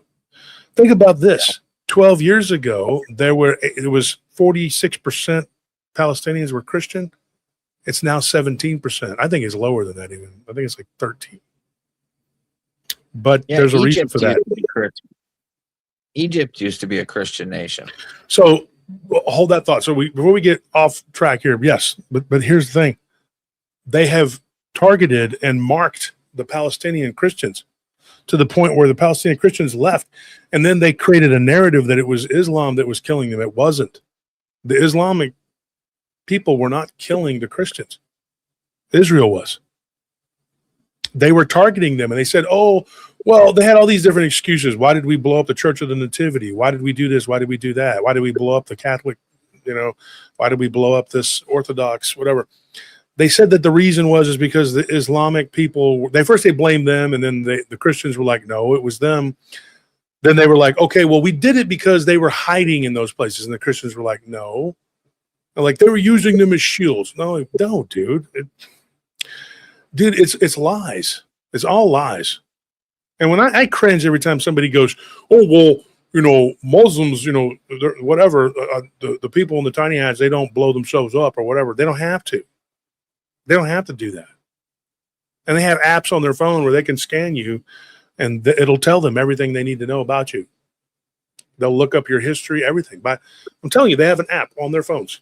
These agents, they come over here and they pretend to be kids working in the mall and shit like that. They're not who you think they are. Yeah. Don't mess with them, dude. I'm telling you, because they are all trained.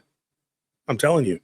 And they're dangerous. I mean, these people, because to me, communism is easy. That's the low-hanging fruit for the right-winger. Muslims, that's the low-hanging fruit for the right-winger. You're like, oh, damn mosque. Yeah, of course. That's obvious that it's a freaking problem. Dearborn, Michigan, I was shocked. I saw a white girl the other day on just on there TikToking about a cheeseburger.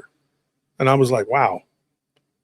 I'm surprised there's anybody that's non-Islamic there. Is there even? I mean, yeah. But if you think for 1 minute that these people aren't the ones behind it, you're out of your freaking mind. You're not understanding. You're not reckoning the number of the beast. You're not understanding who it is. You're not grasping it. Now you have, I'm positive of this, you have Islamic terror cells probably everywhere. I mean, it's, who let them slip in? Who let them take over Canada? Who let them take over the United States? Who let them in? They're pouring in over the border during the Biden administration by the millions, probably. The southern border, they were blending in with Hispanics. I can look at a Hispanic person and I can look at an Islamic person, Arab, whatever, it doesn't matter what. I can tell you where they're from. I can tell you what, I can look at them. I can tell by looking at them. Our border patrol agents should have been given that same class. This was one thing for a Mexican to come from Mexico and cross the border. It's another for these people to come over here who hate us, who are here to do destruction. And these rabbis that joke about it. There's one that's like talking about Spain. I hate the way he talks. He's a big fat dude. There's a meme going around. He's always saying stuff. He says, the Arab is going to skewer the Spaniards. He's this fat little guy's little tiny hat on his head. He's bragging about how they have sicked the Arabs into these countries to destroy them. Mm-hmm. Yep. He knows that this is going to happen. He knows it. And then at the same time, they're using this terror technology, this technological terrorism that they're unleashing upon us to control us. And we are so busy fighting the symptoms that we will never get to them because their Gollum communism and their Gollum, I'll just say it, Islam, they have hamstrung us. We're going to be fighting these wars forever. We've been fighting with Islam since the 600s and fighting with communism since the turn of the century. Not this century, the century before. It's never going to end. They just keep. The problem is this, folks. You think that you're going to kill your way out of this, like some of these right wingers. We're going to go to war. I got these bullets. You will never do that. You could start killing communists from now until 36, 30. It never will end. You could do the same with Islamic insurgents. It will never end. It's a conveyor belt. It's a never-ending chocolate factory. You will not end. They just will keep making them. They replicate themselves. They created a replicating Gollum on both fronts, and they sit back and organ grind. That's all they do. They don't fight. You know, they'll surgically go in and kill people that they need to deal with, whatever. They don't do it like you think they do. And so we will sit here and we will argue till Christ returns about the issue and how we solve it. You don't. You will have something that grows on you, a fungus, a mole, a wart, I don't know, whatever it is. And they until they burn out the roots, it just keeps growing back. You can cut it and cut it and cut it all day. It's not going to stop. It's a sad thing. And then when you see these people that are just so damn stupid and blind, I am now to the point where I just don't have any patience for them anymore. I can't deal with them. I can't wait for people to catch up. You know, swim into the deep water, for God's sakes, join us in reality. But they don't. They won't. And so I cringe when everybody says, it's this and that, it's this and it's that. Yeah, you're naming a bunch of symptoms.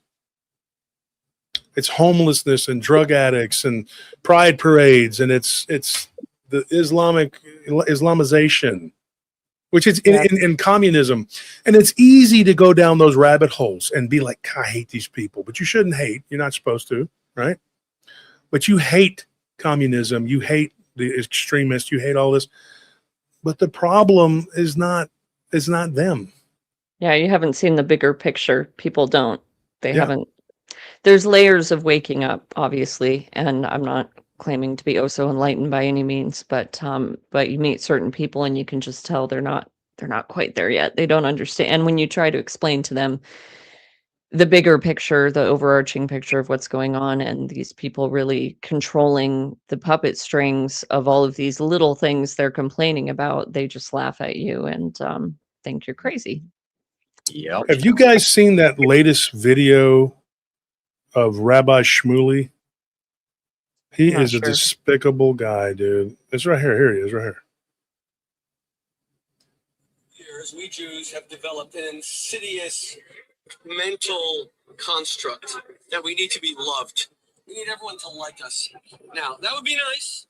Machiavelli said 500 years ago in Florence that you should want to be loved and feared. But if you have to choose, and October 7th has forced us to choose, then you need to choose being feared over being loved.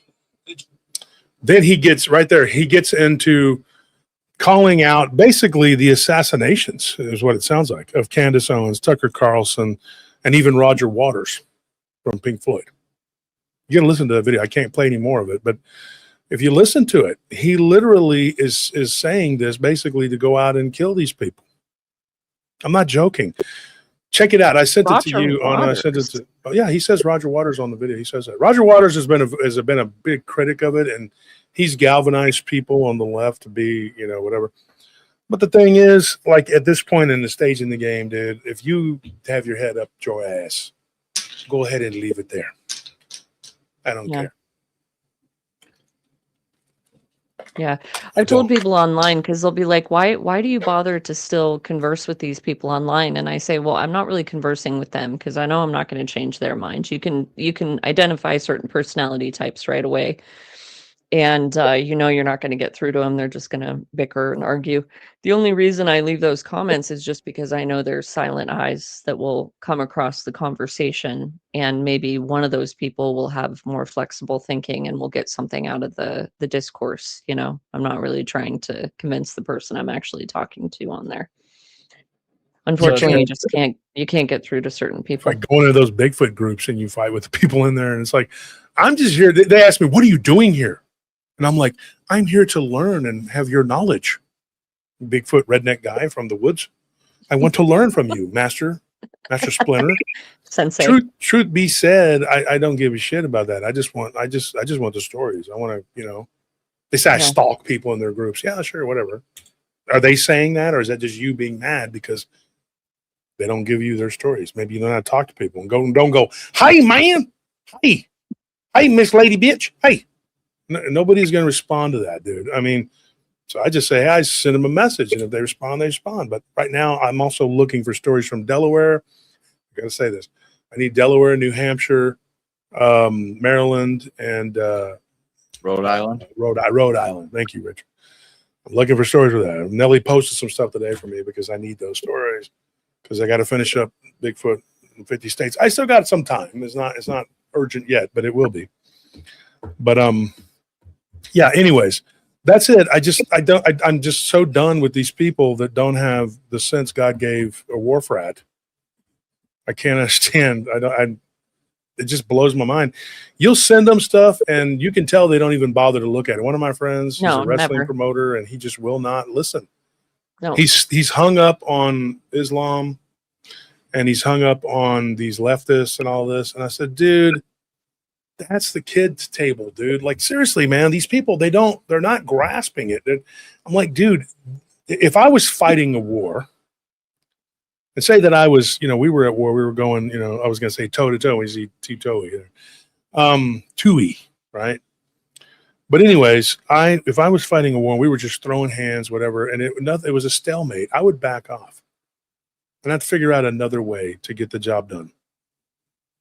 Maybe robots, automatons, and just flood it, just overwhelm them with the lemmings, right? If you were an evil king, like Richard said earlier, if he was an evil genius, right? And like Richard said, this is entertainment purposes only. Don't take anything I say on this show seriously. We are all crazy people, right? Yep. So if We you are. were inclined to be that way, I would just send everything at you and just sit back until you're overwhelmed.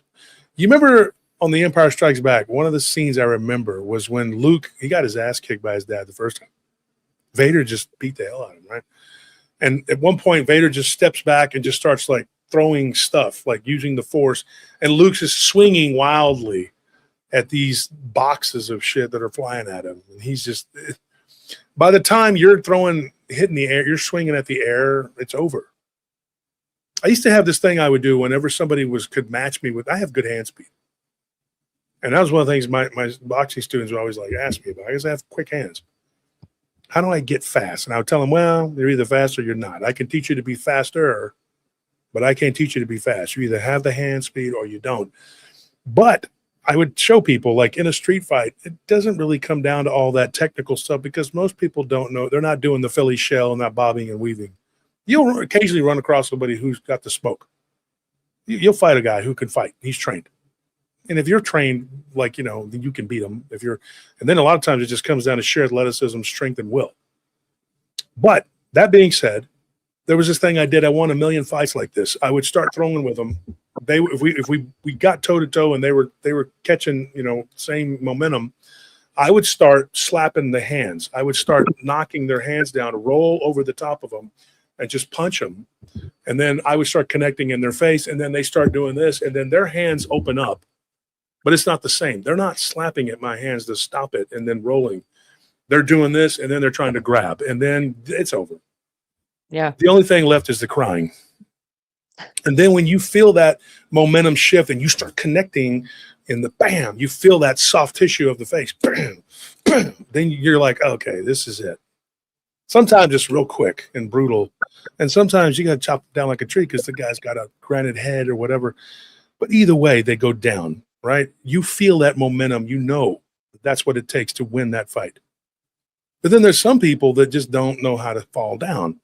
That's when you got to kind of back up and readjust and maybe kick them in the shin, leg, whatever. Get your shin kick to the leg, take the leg out from under them, do something, maybe a quick back fist. If you got the momentum, take it. Because some people know a few tricks. They might know 3 or 4 or 5. Maybe a good fighter maybe knows 6 to 10 even. But most people are one-trick ponies. They don't really know what they're doing. They're just mad and they got some liquid courage or whatever. But when these people, when they fight, they don't fight the way we do. They know how we are. They know how we fight. They look through our own eyes. So they make exact copies of what can kill and destroy us. They know what works. They know how to use immigration. They know how to use our own licentiousness against us. Your lustfulness. They use porn. Desensitizes the brain to the point where people aren't even breeding with their wives anymore. They're just looking at their phone. This is a problem. These people are doing all of these, and they're coming at you with all these different angles. Yeah, that's what, sorry to interject just briefly, but what frustrates me is when you try to explain this to people, they don't realize they're actively in a war, that there is literal warfare coming from all angles at them every day of their lives, and they're sitting there like lab rats, and they can't see the prison bars. They have no clue. It's like your food's being poisoned, the air's being poisoned, the water's being poisoned, your mind's being poisoned. There's all this propaganda, there's all the porn, there's all the corruption, there's all the demoralization, there's all these energy weapons, there's all these frequencies, there's all these subliminals, and they just laugh at you. They laugh in your face, and it's just so incredibly frustrating because you think to yourself, wow, you are actively being attacked every day of your life like a lab rat, and you have no idea. And then when somebody tries to warn you to set you free, you just laugh at them. You see, Michael says statistics show the majority of SA committed by whites. Do you know why that is? Because statistically, what they've done is they've lumped Arabs, Hispanics, basically anyone who is not black, they have lumped them together with white people. And so now they've stacked the numbers. Yep. On criminal reports, anyone Hispanic is listed as white. They're white. Yeah. So therefore, that evens the numbers. I mean, and I'm not trying to be racial at all. I'm just being honest. This is how they do it. And they have lulled everybody into a false sense of security. But that tells you something about the people that are coming over here. If all of a sudden that is this true statistic and it's coming from the people that they label as white people, that's alarming, because that means that the people that are coming across are not good people. Sweden, we could get into the numbers on Sweden. In fact, Richard, when we go to Rumble on Saturday, you want to do some numbers? Look at some of the countries? Sure. Yeah. Bring the statistics and take a look and look at certain countries. Belgium, look at Sweden. It's in the West. So what I noticed last night, I was watching the X-Files movie, Brock Frankenstein, which was pretty good. But I noticed they made the evil bad guys Eastern Europeans. They were Czech and Russian, whatever. Why do you think they always pick the Eastern Europeans now to be the bad guys? Why does anybody think that? Why do you think that? Because they want to demonize Russia. They want to demonize Europe, period. But now they've gotten the West beat down and subdued. It's falling. The East is going to be the battlegrounds now, because they're not allowing the same problems that the West is. So now it's time to focus on these Czechs and Serbians and Russians and whatever, because they're a problem now, because they got to get rid of them. Because Spain, France, and Germany are being eaten alive by these locusts. England is fallen. and the tiny hats are rejoicing. They're rejoicing. Look at what the rabbis are saying. If you don't see it, then you got to have the retardation. They're openly proud of it, and they say it on video. It's not like there isn't evidence of what their thinking patterns are regarding all of this and what their plans are. Yep. And 100%. Japan Tiger says Japan is next. Japan is having problems. I watched a Yeah. video the other day of them rolling these people in these big tortillas and putting them in their vans to get rid of them, because they are having these Africans come over there and they are just going up and punching the Japanese people in the face in their town squares. In Spain now, I just saw that they're literally dragging these poor young girls into the hillsides and the mountains and, wedding them after they let all these people in. And they're not, of course, reporting it in the mainstream news. It's police reports coming out about it, but the mainstream news won't talk about it. And remember, we have another channel that we set up. What, Richard? Going to say they're not reporting the amount of it going on in Canada either, and there's a ton of it. Yeah. We have another channel, and it's Random Files on Rumble, and it talks about all this. So we talk about a lot of different stuff that we can't talk about here. Oh. So if that's why this channel, if they do something, so what? We just go to Rumble. That's where it's at anyway. But that's the thing. It's an uncomfortable truce. My mother is Hispanic and Native. And I am not a racist. I'm just a realist, and I see what's happening. And I've told people this before. I speak Spanish, and I can just, talk Spanish, and they're like, oh, okay. I don't have to help. I don't have to be a nice guy if I don't want to be. There'll be something at first between me and whoever that is, but once I start talking their language and I know their culture because I'm from it, then they're all, oh, okay. Yeah, amigo. And then then you're one of them, and then you don't have to worry about the nightmare or whatever.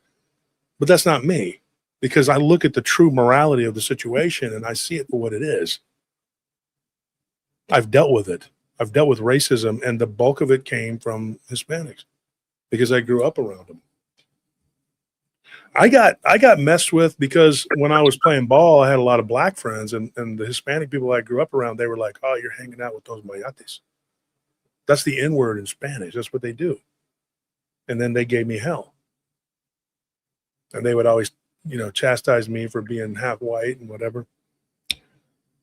There's a lot of extreme. Learned about that. There's a lot of extreme racism, from what I understand, too, between the Hispanic and the black communities in a lot of areas. They really, really don't like each My other. friend's sister went out with one, and they beat the crap out of him, and they were very cruel to her. And then they wanted my opinion on it. I'm like, dude, don't drag me into this. I'm a half breed, Yeah. But that's the truth.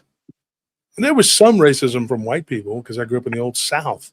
Taylor, Anthony, you can attest to this, is very racist. Oh, yeah, big time. Yeah. Tell them about Taylor Cafe. Yeah, so there's this. Well, it's not there anymore, but it was there for the longest time. It was a bar that was down on the south part of town. It was right there on the train tracks where they used to call it the line, because that was the dividing line in Taylor between like the black part of town and everyone else. The black and Hispanic part of town that was considered like the bad part of town. But Taylor Cafe was right there on the line, on the train tracks, and they, it was segregated. There was, you go in, walk into Taylor Cafe, and there was a sign up above the bar. It said, whites only over here and blacks only over here. Well, I remember when I was a kid, in the 90s and the early 2000s, going in there, and those signs are still there, but it wasn't even legally enforced, obviously, anymore. But people would still self-segregate. Like you'd go into Taylor Cafe, and all the black people would be on this side, and all the white and Hispanic people would be on the opposite side. So it was like really, it was like institutionalized segregation, to the point where it was so deeply entrenched in Taylor for such a long time that it just became a way of life, all the way up until like I said, the 90s and early 2000s, it was still a thing, That's crazy. Yeah, but yeah, there was a lot of especially like between Hispanic and white and white and black, like a lot of racial tension, back in the day in Taylor. It wasn't like if you watch some of these silly movies nowadays, that try to make it out like the racism is just everywhere, rampant. No, it was in Taylor was kind of like that back in the day, but it was an example of like certain pockets of Central Texas, or, that were still like strongholds for racial division. And it was a cotton town. Mm-hmm. It was black land, the dirt, the black dirt. It was you could grow anything. I remember my grandfather always being friendly with not with all of them, but with some of the black and Hispanic people. And then I would see these white people that he knew, and he'd have to be like, "Oh yeah," and he'd have to act, whatever. And I was a kid, and I was like, "Why is he?" Because I could tell he wasn't really that way. It was like a role or something. And he finally told me, he says, "Look, we were on a trip down to the border one time because my grandfather had a lot of friends in Mexico. This is my white grandfather." And I remember him telling me, he says, "Man," he's like, "I have a lot of friends, and they're basically bandidos, down in the border." And my grandfather was buddies with them. And he said, "I have to be a certain way."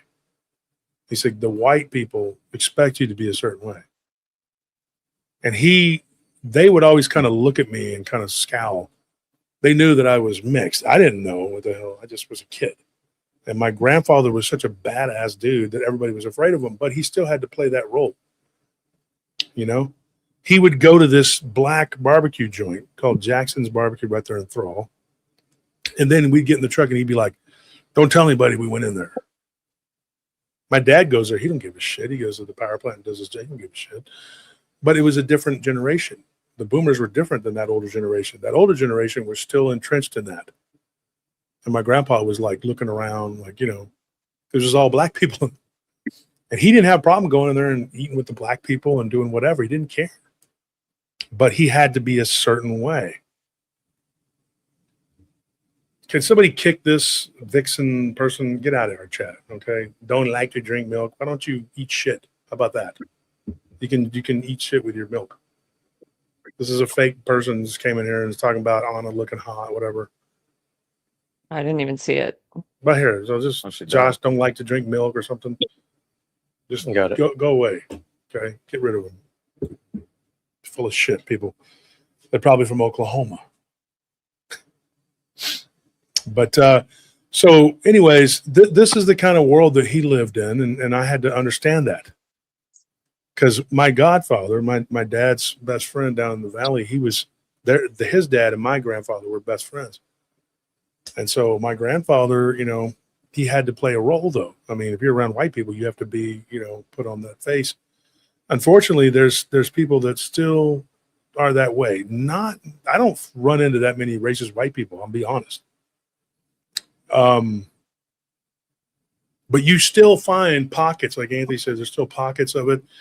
There's certain places in Far East Texas you go to, and yeah, there are, like, I'm talking even 10 years ago, they were selling Ku Klux Klan T-shirts at the Vidor. There was a bar there in Vidor. You drive through Vidor. I'm talking about 2015. This is not a long time ago. Last time I went through was like 2015. And there's a sign that says, it's a small sign right there, and it says, "Don't let the sun set on your black," It says that. I'm not joking.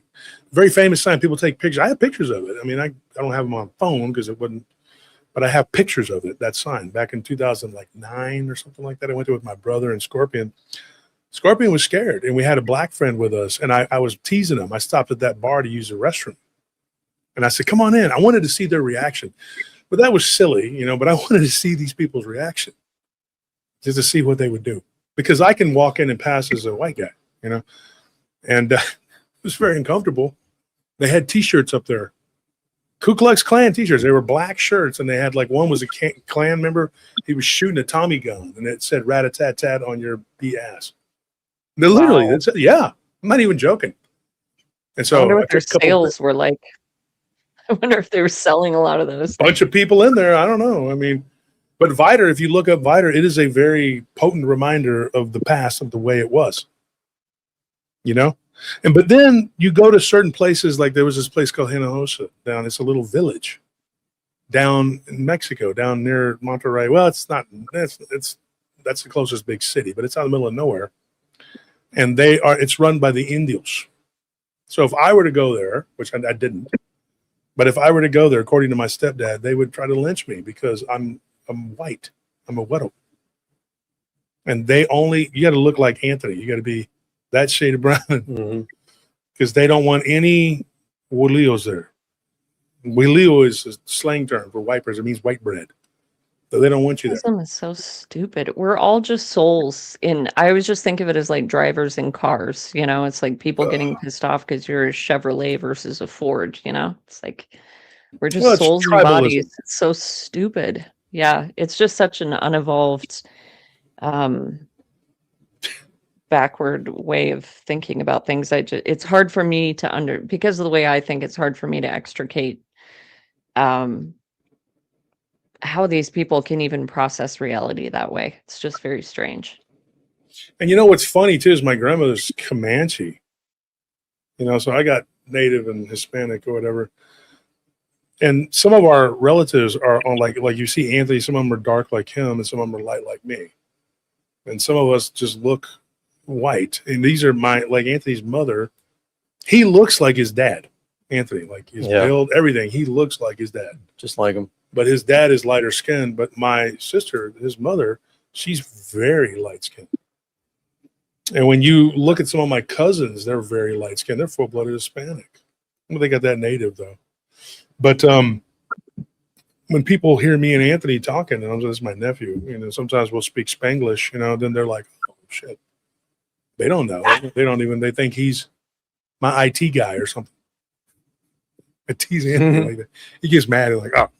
I mean, I technically am. But I mean, yeah, I was going to say he's my IT well, because somebody said that we were literally at Best Buy Christmas before last, and a friend of mine was working there, and we used to work with this guy years ago. And he said, "Oh, what's up?" He's a Hispanic dude, so he thought it was funny. But there was a guy that was there from the whatever they sell the computers, and they And I said, "This is my IT guy." And he goes, "Oh, cool," and he thought Anthony was from India. Yeah. Yeah, you can get a job at Tim Hortons like that, bro. Tim Hortons. But I mean, and then my friend that was there, he was just like, what? Like, he goes, nah, dude, he's Hispanic. And that kid goes, oh, I'm sorry. So I was like, oh, it's okay. Getting ideas now. The wheels are turning. Don't they typically do the whole dowry thing? Yeah. Indian people. Yeah. Mm-hmm. You get like quick money here. Let's find an Indian girl. There are very few. Dowry and then dip. Yeah, you can yeah. There's 3 goats and a scooter.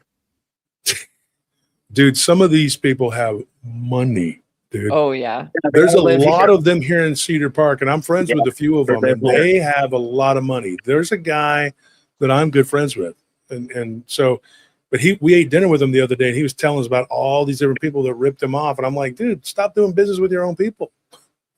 Problem. He was just telling me all this stuff. He's a really cool guy. He's got a lot of land. He owns a lot of shit. And he just called me up the other day. He's like, hey, man, I just bought this gas station. What do you think of the spot? Go by that location. Tell me what you think. Because I was in Taylor, it's down the road.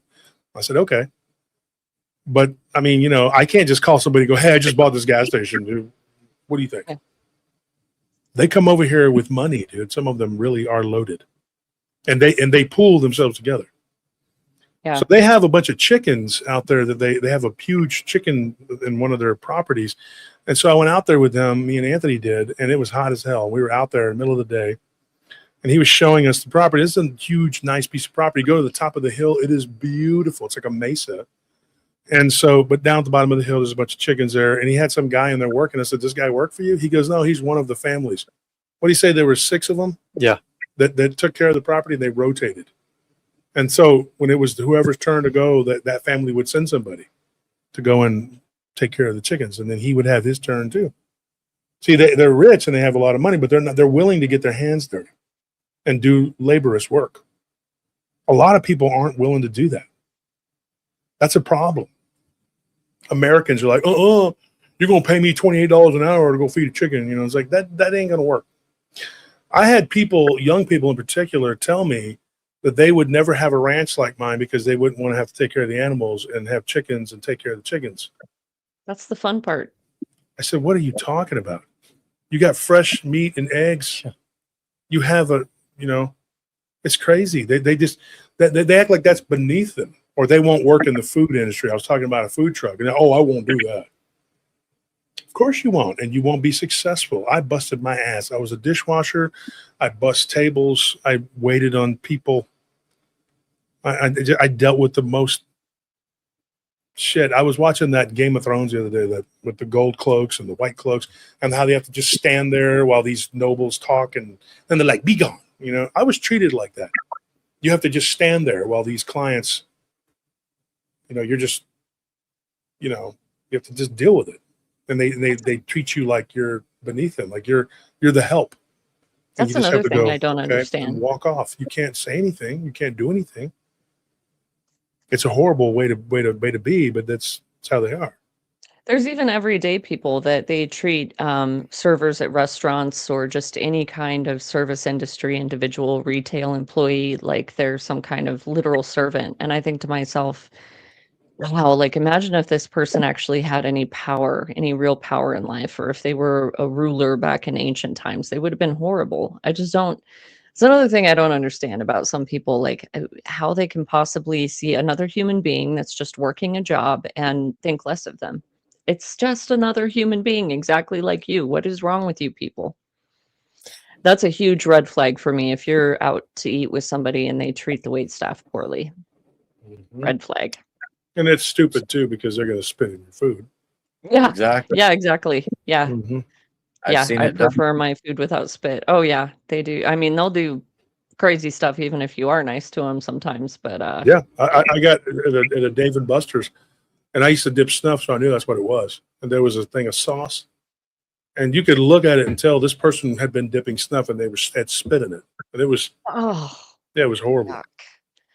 Yuck. I watched the thing just the other day. I just stumbled across it on YouTube, and it was showing how many orders from food delivery services the people will just dip in and start eating out of it before they deliver it to you. There's like all this hidden footage of it, or they'll show up at the door, they'll put it at the door, they'll take a photo to show it was delivered, and then they'll take the food and leave and go eat it in their car. Yeah, I saw one where this I guy delivered it. He threw the bag, and some of the fries came out. He goes, "Oh shit!" And then he puts the fries from the ground back into the bag. Yeah. Mm-hmm. Yeah, it was gross. It made me not. I mean, I don't eat out very much at all, and I don't order food very often at all. But it made me never want to do it after watching that. It was so gross. And what they do too, it is such a dangerous proposition, because they can fall back on, well, it wasn't me. It was Wendy's. It was Arby's. It was whatever. Yeah, it wasn't me. It was Carl's Jr. They did it. They're the ones that messed up your food. Don't blame me.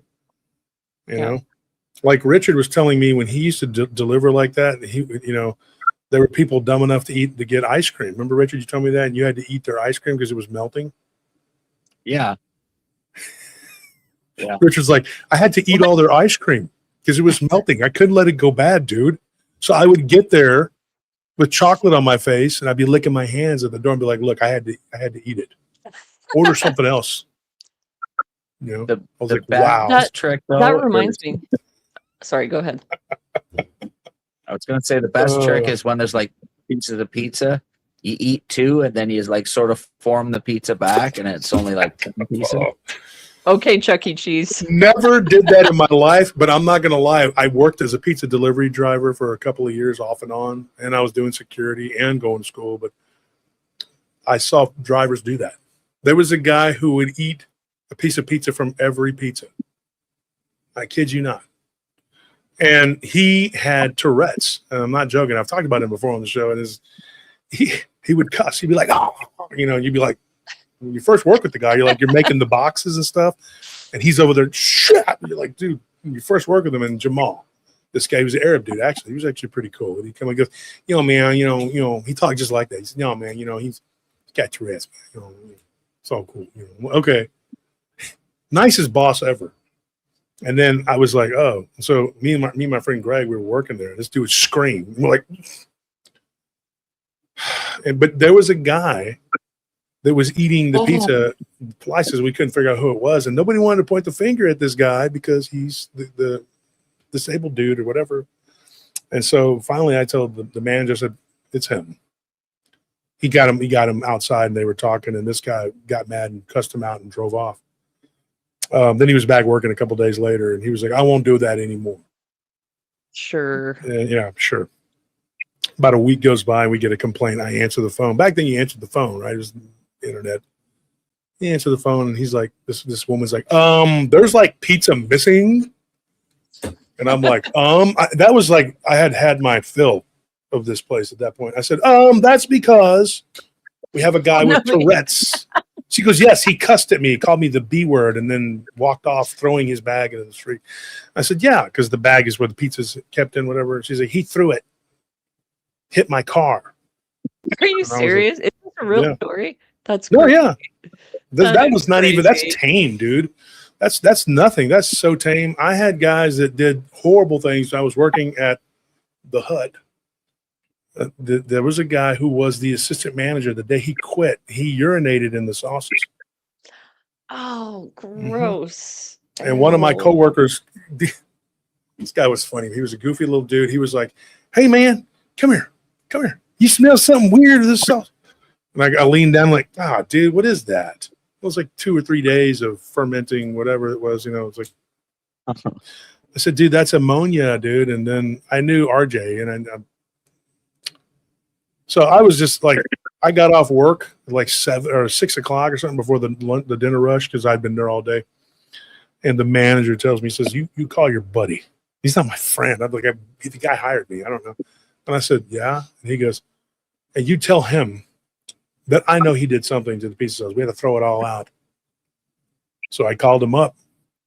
And I said, hey, the manager wanted to know. He goes, yeah, I peed in it. He straight up told me that. He goes, I don't give a crap. They can call the police. They can do whatever they want. And he's like, okay. He told me to tell him. I went to work the next day, and I told the manager. The manager's like counting the till, and he's like, what? I said, you already knew that, right? You said you knew. Well, now I know. No. And I'm like, okay, well, he said he didn't give a shit. He said, the F you and your fat ass. That's what he said. And he goes, well, you tell him. I said, I'm not making another call. You guys solve your domestic squabble. So I'm just a trooper. I'm not in charge. I'm a driver. You do what you got to do. I'm not going to fight with these people. I mean, the thing about it is it's going to taste weird, but it's not going to poison you because not that you would want this in any shape or form, but it goes through an oven of 1,000 degrees or whatever. It's going to kill anything. And urine technically is sterile too, Yeah, it still makes me want to barf though. Oh, it's so nasty. If you were to eat it though, the taste you'd probably throw up. Yeah. But the bottom line is it's not as serious as some of the things I've heard. Now I've heard stories. Never seen this happen. This is just secondhand stuff. But there was a lady that gave me a story from the other show, and she was the manager, and she said that there was a person who had hepatitis who was putting blood. Yeah, when they would put the ketchup on there, and they caught her doing it. Now this is a person that gave me a story that said that happened. I have no way to confirm that, and I know the place that she says it happened for. It's a huge burger chain. I'm not going to say it because I don't want to get sued, but yeah. I apologize in advance. Folks. Yeah, I apologize in advance for reminding everyone of this horrible case, but some of you might have heard about it. That it turned into a criminal case, if I'm not mistaken. And this is probably the grossest of all the things I've heard. But it was a guy where for years at his place of work, he was doing something in the coffee pot every day. Oh yeah, everybody was drinking. Do you remember that? And it was it's something they videoed him. Yeah, it's something that comes out of a man that is not urine. I'll just put it that way. And yeah, everybody was drinking it out of the coffee pot every day at his place of work. Wow. Freaking horrible. I just have no words. No words. People are vindictive, mean, and nasty. I mean, and you don't know what you're eating. You don't. Yeah. Yeah. I mean Yeah, the main reason I don't eat out is just because like I have to have such a strict diet not to trigger like inflammatory flares with the autoimmune stuff I deal with. But on top of that, this is another reason that I just am like, I don't even like to think about all the years we've all gone to restaurants or fast food and just thinking about like, I wonder what I've consumed that I had no idea. No Well, there's idea that guy what I on was eating. TikTok now that was saying that he's on TikTok and Instagram, and he's saying that all of this food from this one particular large meat company, that a bunch of it's not animals. I mean, he was Oh. just saying it yesterday, and it was on Facebook, but it was from I think it was from Instagram, but it was saying it on Facebook, and I was like, God dang, man, there you go, laws over there. I don't know, man. There's some crazy Not stuff. Not animals as in like Soylent Green. Is that what we're talking about here? Yeah. Like Richard said, 49 states. I'll tell you Yeah. what, Finkelstein made me never ever eat any McDonald's beef ever again. Not that I really ever eat there, but if I absolutely have to, I'm getting like a Filet-O-Fish or something. I'm not eating a Well, hamburger. that video from that McDonald's. Richard sent me about the Tim Hortons, and it showed the pit people. Remember that video? You sent us a video, Richard, about Tim Hortons. Do you remember that? Yeah, Tim Hortons. Yeah, it's absolute cesspit now. Yeah, it was horrible. It's an There were absolute people like blowing nightmare. boogers and all kinds of stuff in that. Show Anna what they do over there in Canada. Like it rivals anything we're doing down here. It's horrible. Ugh. Yeah, Yeah, somebody said you can Yeah. buy Soylent Green at Walmart. Yeah, somebody cornered the market on that, and they went and they produced a shake or something that you can buy at stores called Soylent Green. they do this stuff right in front of you, and everybody's just sitting there going like, "Oh, okay." Exactly, man. It's satanic mockery, dude. Mm-hmm. Yeah, they enjoy thinking about us consuming stuff like that because it's kind of like when they do the big concerts that everybody's sending all their energy to the stage and they're all like worshiping these performers, and you're watching it going, you guys are literally participating in a satanic ceremony and you have no idea. Like all the symbolism's there, it's so obvious, all this stuff going on. They're telling you without telling you, and then you think about the amount of kind of psychic energy and this thunderous energy coming from the crowd going toward the stage. What a great way to harvest energy if you're going to conduct some kind of a ritual. And it's also idol worship. Like, sorry, but it just is. These people, they just are literally worshiping famous people, and it's really pretty sick. I mean, it's fine to enjoy performers, enjoy music, things like that, but people these days, they just take it to the next level where it's just straight up idol worship. Well, they're called That being stars. said, go ahead. I was going to say they're called stars, and stars are fallen angels. So, Yeah, stars. Yeah. yeah. You know, Parkinson's disease was probably developed by them using Kuru. You know, the like Creutzfeldt-Jakob's disease, Yeah. CJD. I've heard a lot It's of a all disease people get from eating brains. Yeah, CJD is the actual Creutzfeldt-Jakob's disease. But I mean, let's be honest, that's what Kuru is. And if you notice some of these celebrities, you know, the ones that have been accused of it, and then they look old and they're all, dude, did you see Hillary going? Like, you know, Yeah. she's blinking out. Like, I mean, And then it's when from they eating threw her people's in the brains. van when she just like collapsed and they threw her Yeah. in the van on film. Yeah.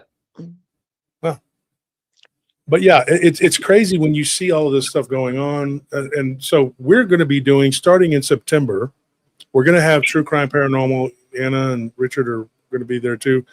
We're going to be doing that on Rumble. And Anthony, him, myself, Nellie, and Tony are going to be going to different places.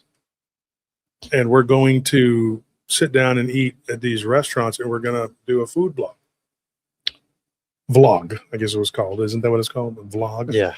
You're going to video log it. So we're going to go to these different barbecue places and different Mexican restaurants and places like that. And we're going to, you know, we're going to sit down and we're going to try the food, and we're going to talk about it, and it's going to be funny and it's going to be good. And we're going to show you, hey, we tried this and this is what we think of it.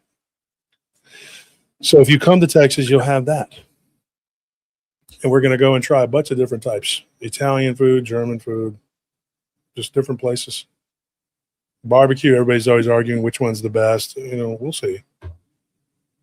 So that's what we're working on starting in September, and then we want to get the ranch going where we have the animals on video, But my friend's got a That's bunch cool. of people in front of us to set the cameras up.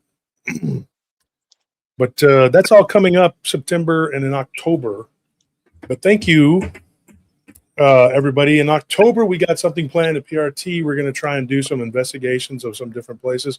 Hopefully, it won't be so hot that we go outside and we melt and our eyeballs pop out and we look like the people from Raiders of the Lost Ark, you know, because that's what it feels like when you go outside. It was like 102 something, 3 something today. Yeah. Yeah, was it was horrible. super hot here too. It's going to be 102, 103 all for like a week straight. How hot was it up there, Anna? I don't know. I didn't check, but I stepped outside and that was enough for me to go. I think I want to stay inside in the air conditioning today. It was really hot. How hot is it up there, Richard? I had a sweatshirt on until about 11 a.m. this morning. What? Jeez. Yeah, it's cold as hell. So it's cold up there? Sorry? It's cold? Yeah, it's probably about 10 degrees centigrade out right now. I got Oh, my shit, window. dude. It's cold Okay, as heck. so how much does it cost to go on a trip to Canada for a few days? Let's see. Yeah. Hmm. We might need to go visit you. We'll do the show Yeah. from your house there. Yeah, That'd be we'll be there tomorrow. Yeah. Yeah, I still want to do a live investigation like with you and Nelly and stuff too. We talked about that before. That'd be fun if Well, I you got to come come out down, there. and we can't if I get come Richard out to there come and down. He do it. loves living in that shithole where he's at. He's like, I'm gonna come down. Yeah, He's Yeah, like, we no, I'm gotta- gonna stay in this shithole. I We got like to it. set over up here. a whole group powwow, all hang out. Well, he says he doesn't have enough money to move up and move. We need to do a fundraiser on the show. Get you $1,000 there you bucks or go. something, and then you can Get- take it and come down there and start Get over. you the hell out of crazy liberal Canada. Yeah. In reality, he can't get a passport. He's like blacklisted. Oh, because of all his nutty things he says. That might be enough. What's That up, might Mike be Turner? well. I hope not, but several of my friends who are close to me were, so I guess we'll find out soon enough. Oh, There. really? Maddie Yeah. says Wolf will be in front of DR's fire. I'll be in front of your fireplace. Sure, you're welcome. I'll do the host show in Churchill's voice. At this time, stand that guy. Holding a brandy with a cigar in front of the We're fire. fighting it out. We're fighting the landing grounds. And by we, I mean your sons and daughters, not me. I'm going to sit here and sip brandy and smoke cigars. Yeah, and then we'll talk about how great the world is without those bad guys for the next however long. And then you're like, oh, hold on. Yeah. I guess it's not so great. Things didn't work out the way they're supposed to. But if you notice it, then you're a bad guy. You're Boy, a they racist. sure had to turn an economy around, didn't they? Oh, yeah. Okay, guys, we'll see you guys on Saturday.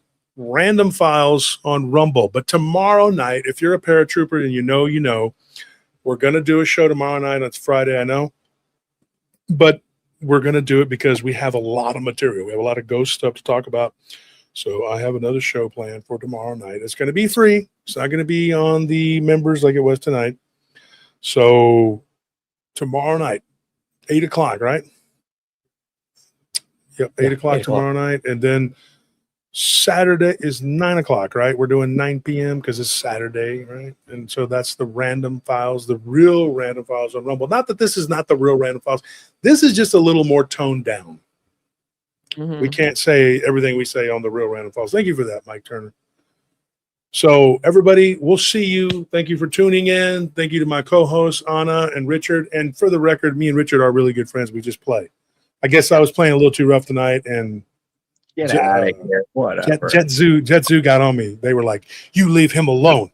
He, he lives he behind Tim Hortons. You don't mess with my fans. My He already fans are- lives in a dumpster. Be nice. He's Oscar the Grouch from Canada. He's already angry. Look at the guy. He's like, When I no, was- Richard. Sorry. When I was a kid, I used to think that Oscar had some underground network that he kept all that stuff in. You And then would. realized that he just looked at the trash can and was able to fit like an entire elephant in that trash can. Well, See, me you and were Richard, already thinking this way even as a kid. You're like, oh, there's underground tunnels down there. well, you and Nelly and Maddie and everybody were talking the other night. It was like in Rain, I guess, everybody on that thread about how weird y'all were when y'all were kids. And I was like thinking, I'm glad I'm not like that. I just thought that the shark was going to come out of the magic door in the swimming pool. Yeah, I we didn't all think that. did. I was a weird kid too. Yeah, I was weird too. My dad would always be like, "You're so weird. Why do you think weird things like that?" And I'm like, well, because we're out in the middle of the country, we're driving home, or I was driving him home because sometimes he'd go to the bar. I was 11 years old. He gave me the keys. I'm driving a stick shift, driving him out in the middle of the country. It's just that generation. It's how they were. They was like, my dad gave me the keys when I was 11. You're a man now. I'm going to sleep. Get us home, So I'd be driving down this gravel road and I would look up and I saw a shooting star one time and I said, oh, a UFO. It wasn't a UFO. It was a shooting star. And my dad was like looking up at the sky. I thought he was asleep, but I said it out loud. He goes, you're a dumbass. That's a shooting star. Why do you think things like that? You're a deep thinker. So I told my dad, I said, well, what if we got abducted by aliens or anything? Well, that would really suck. I heard what they do to people's buttholes. And he went back. And I was just like driving. I'm like, okay. So then later on, my dad and mom were separated. They were mad at each other. And she's like, did your dad say anything? Because she's always grilling me like the commissars, I'd be like, so I think it's something he said and just make it funny because it was. I'd be like, well, we were driving home the other day and he was mean to me. And my mom was giving me something, ice cream or something I wanted. What did he say? I mean, he said that the aliens are going to do something to our buttholes. It was going to suck. And my mom was like, really? What? Why? Why did he say that? I don't know. He was drunk and I had to drive him. Boy, my mom took that. You have your son driving you home. You make me sick, blah, blah, blah. And then my dad picks me up on the weekend. He's like, you going to snitch on me again? I'm like, no. So then we go to Randy's Ice House, and I'm like, oh, we're going to the bar. Oh, the Oilers are playing tonight. They're playing the Steelers. Why are you? I'm not there to get drunk. I just want to hang out and watch the game. Why are you making a deal out of it? Okay, look, all right, I'm going to give you $20 allowance. Okay, I'm not going to say anything. Go back on the Monday. My mom's waiting for the information. What did he say? Did he do anything bad? What did he do? No, well, he was great. We had fun. Later on, we're at the HEB and I'm buying a bunch of candy and baseball cards. Where did you get that money? Where did you get $40?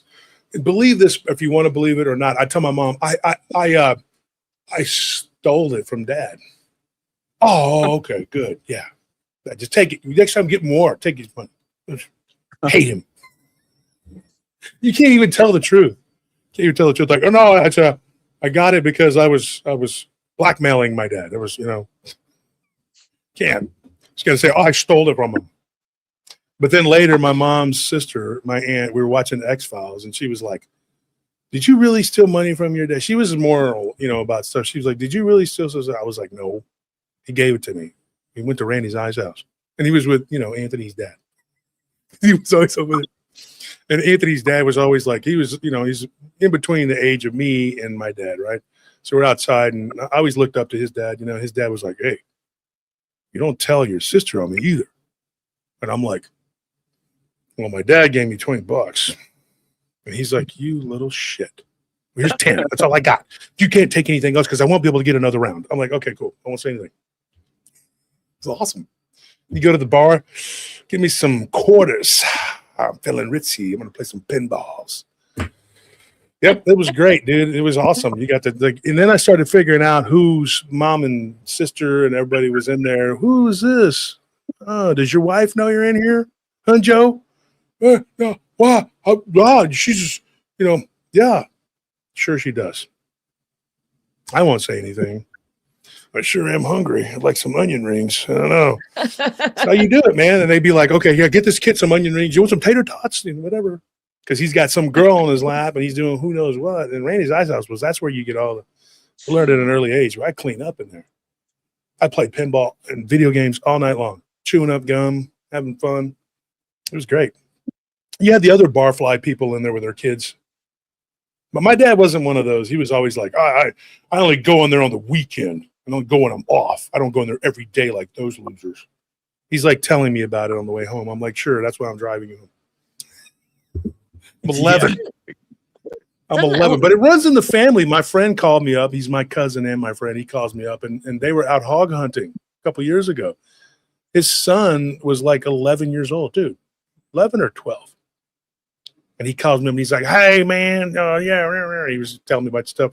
And my wife's sitting next to me on the bed. She's looking at her phone. And my cousin's like, yeah, we just killed a couple hogs. Check out this picture. I posted it on Facebook. It was a few years ago. Right? His son's like a teenager now. And my wife is like, how old is this kid? I said, he's like 11 or 12. And she's like, he's out there driving him home from the hog ranch? Because he had a ranch where they go shoot hogs. I said, yeah. And I said, look, we Turners, you know, that's why you have kids, so they can drive you drunk. That's what you do. She's just like, I don't understand that. She goes, I had to do it too. She said that. She said, I had to do it too with my dad. But I thought I was the only one. I said, well, apparently the whole generation was doing that. You know, just I have being I have irresponsible. heard that before, especially for some reason from people from Texas that I've met in My that wife is from generation that did California. that. Really? Hmm.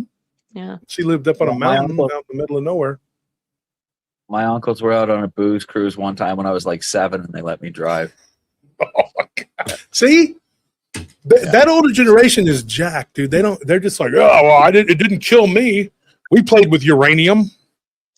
We baked it and ate it. It was delicious. Yeah. And then you always have the Vietnam vet, my uncle, 2 of them, one on my dad's side and one on my mom's side. And both of them, they would just sit there and stare. And you know, my uncle would go up to the attic and stare. I'd go up there and I'd be like, what are you looking at? And he goes, Uncle Frank. You know Uncle Frank. He's deceased now, but he was a great guy. But he's like, I could see a man coming from 1,000 yards out there. So you're like, okay, well, my mom said the potatoes are done. Do you want to come down? And he's like, he grabs me. He's like, you ever had to rub your best friend's guts off your face to see where you're going? I'm like, no, dude. Mashed potatoes. I got to go. You don't go up to the attic anymore with Uncle Frank because he's like, and my dad, you know, he's like union guy, goes to work, whatever, blue collar. So my dad is like, Uncle Frank is weird. He goes, he's a Vietnam vet. He served our country. We'd all be communists. And I'm like, well, now I'm looking back going, well, ain't that what you are? You're in the union. I don't know. Yeah. And my dad's like, freaking Reagan. It's not even Reagan's fault. But my dad had a point, though. He said the mental health facilities that needed to help Uncle Frank were gone because of Reagan. And I said, okay. So that's why he grabs my arm and tells me that, you know, something about his best friend's guts and whatever. And my mom would always tell me, she'd be like, Mijo, go get Uncle Frank. I'd be like, we had cell phones back then. You'd just be like, yeah, Uncle Frank, come down. Just text him. I would go to the edge of the stairs and yell, and my mom would be like, you're so lazy. I'm not lazy. He's crazy. I don't want to go up there and, you know, because he's having flashbacks, whatever the hell's going on. You don't want to do that. This guy's liable to be platoon or something, dude. You know what's going on. I don't know. He just really liked that. And then he got older and he mellowed out some. But I remember Thanksgiving, maybe 12 years ago, 10, 12 years ago, probably. I was walking up and I'm like, hey, Uncle Frank. And he was sitting out there smoking a cigarette. He looks very native. He's got the long hair and he's just sitting there. And he's just like, yeah. Thanks. He's staring off into space.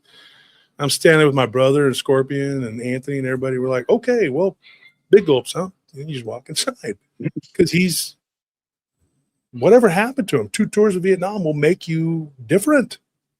Yeah. And my dad's half brother, he was weird. He was living in New Mexico. We went out there one time and he's just like, I chop a lot of firewood. And I'm like, okay. He hands me the axe. I don't know how to do this shit. I'm a little kid, like 7. I'm like, okay. I put the log on there and I've seen it on TV maybe. And I miss. And he's like, you ain't doing that right at all. I'm like, because I don't know what the shit I'm doing. We don't have a fireplace, dude. What is this?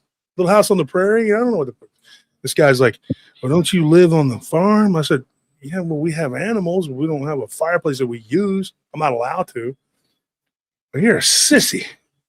And he starts telling my dad, he's like, why do you let this kid, he don't even know how to chop firewood. My dad's like, because we're not in the apocalypse yet. You know, it's sorry, you know, didn't get around to teaching him that.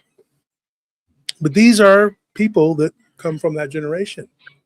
And so obviously their kids had problems with them. They did. And one of my Yeah. uncles, I'm not gonna say which one, had a son out in California he's my cousin. And my mom even said before she died, she wanted to find him because he just left his son. He didn't, that's how they are. Their generation is just that way, man. And you just kind of get used to it. And you're like, dude, what the fuck is wrong with these people? But their parents were thrown off, dude. Like their parents were, my grandparents were whack, dude. I mean, they did not, it was just crazy. It wasn't super happy fun time. They were just, so that generation had the drugs that were frying their brains that were first coming in. The old generation didn't have that. And that old generation CIA. looked at them like, yeah, it was the CIA. And the older generation was like, dude, these kids are whacked out. And then that created their generation to make us, which are latchkey kids. They're latchkey. So you grow up, there's really not a lot of parental guidance around. And so it made you tough. I'd be out there and riding my bike, getting into fights and doing all kinds of crap, building tree houses. You say that, but you never build one. You just take wood and line it up, and you don't know how to, you just make a mess. That's what we did. And so my dad was cool. He took my sister's friend's dad, and my dad went out into the woods with us, and they built a treehouse for us. And I figured it out. They just wanted us to be out there in the woods, not around them, so they could drink and watch baseball and football, whatever. The neighborhood dads just sit there and watch sports and shit and talk shit about everybody. And I remember like being there bugging my dad because I wanted to go to the store and get some baseball cards. I was obsessed with baseball cards. And I was like, can I get some baseball cards? And my dad's like, you got 1 million of them. Why some money? The other dads start pulling out money too to just give you so you'll go away. And they'll just be like, here, take my son with you. I'll go ride the stores across the highway. Be careful. Many kids have died on that highway riding their bikes. Should I do this? Absolutely. I got I these don't care. baseball cards, man. and then during Halloween, my mom recruited my sisters to check my candy because you remember the Satanic Panic in '85, whatever it was. And my mom's like, drives around, and I had the biggest bag of candy, dude. I took that year. I took a bag. So one of my friends, Ronnie, I was friends with for years. He says, dude, if you want to get more candy, get a pillowcase. Don't get that little bag that you took last year. And I was like, really? Okay. So I was like, so I went and got my mom's pillowcase. She had those from the king size bed. I got the pillowcase. It was big, dude. And he goes, the bigger your bag, like it looks like you have less. That's the thinking, right? So me and him and my friend Matt and Art, we all went and we were in his mom's car that year. And he's like, we go up to the door. We all had the pillowcases and we're like, trick or treat. And these people were put like some candy in there. And my friend stood there. Like you gave them one handful. And then they gave them more. And I was like, I turned around. I was like, what? You can do that? He goes, yeah, dude. Just stand there. Like you still want more. And I was like, oh, that is freaking brilliant. So I started doing. So, dude, I came home with all this candy and my mother broke my heart, dude. She's like, no, pendejo, don't start eating that. No. I'm like, what? I was like, she goes, no. We got to check it. They're putting razor blades and everything. I'm like, what? Who's doing this? They're poisoning everything from the Tylenol to the mangoes. Everybody's poisoned. It's everything. So I remember sitting there and she turns over these two vultures, his mom and my other sister. They come in, they're like, this guy, we got to check your candy. There's no razor blades in this.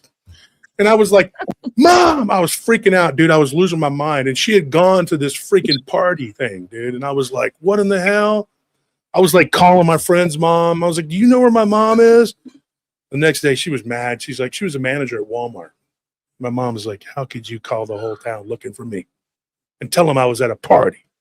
And I was like, because you were. And half of my candy is gone. I was so mad. I stood my ground on that one until I got slapped out of my boots. But my mom was like, what is wrong with you? I said, look at my candy. I stood my ground. I was like, it's gone. Half of it is gone. I had a whole pillowcase. And she said, oh, yeah, you used one of my pillowcases. Well, it worked.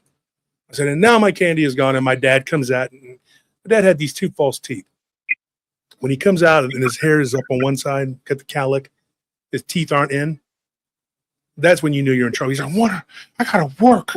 What is this? What is this shit that's going on? Give him some care. My mom's like, no. And she's like, can you stop back talking me? And my dad's like, don't back talk your mom. And I'm like, so I pled my case to my dad. I was grabbing him. I was like, Dad, they took my candy. It's all I got in this world is candy and cards. And that's it. They took it. And my dad turns around and he's like, well, where is it at? I know they ate half of it. So that day was like an explosion, right? He goes in their rooms. Where is this candy at? I was thinking about it all day at school. I was pissed off. I was mad. And he goes under the bed. They had shoved all of this candy up under the bed, but they had gone trick-or-treating too. They're those bigger kids that you're not supposed to be doing it, but they're still doing it and they're wearing a mask. So my dad hijacked all of the candy, all of it. And then he made us all divide it up equally. And I said, what is this? This is bullshit. And so my dad, this is how I got my dad. I said, this is communism. I said that. I was learning about it in school. And my dad goes, oh, hold on, you're right. We can't all be equal here. He goes, take the pieces that you think are the best. And they're like, what? And he goes, you stole it from him anyway. And I just looked right at him and I was like, Jolly Ranchers. I was taking everything. The sweet tarts. Oh, you like that too, don't you? I don't even like these. I'm going to take it anyway. I had it all. I took all the good pieces and I was like, you can have the candy corn and whatever that shit is. It gets stuck in your. I don't want that. You can have that. I'm taking the taffy. I took all the good stuff. The Snickers. You can have the Milky Way that only has the nougat. Take that. Three Musketeers. You can have that. I don't want that shit. I want the Snickers. I took all the good stuff. That was it. And my dad was like, we go outside and we're playing catch and they're staring at me through the window. My dad's like, just ignore them. I'm proud of you. We're not communists. Why do they still make candy corn? Does anyone actually like candy corn? Oh, God, it's horrible. And they always have it. It's like sugared wax. It's not good. I took Anthony trick-or-treating with my sister when he got older, and I was telling him stories of Halloween's past, And somebody came in, and he had the candy corn, and he was all like, Anthony was like, well, they gave me candy corn. I took it, I threw it in their yard. Get out of here. I threw it back in their yard. And then we drove off. And my sister's like, don't do that. Those are my neighbors. Well, they'll learn. If every kid did that, it would stop. Who the hell goes to the H-E-B, the Walmart, wherever you go to get it, and buys candy corn and says, this will be good for some kids. Hey, kiddos would love this sticky shit. Nobody wants that sticky crap. You would. I knew it. There's always one. There's always one dick.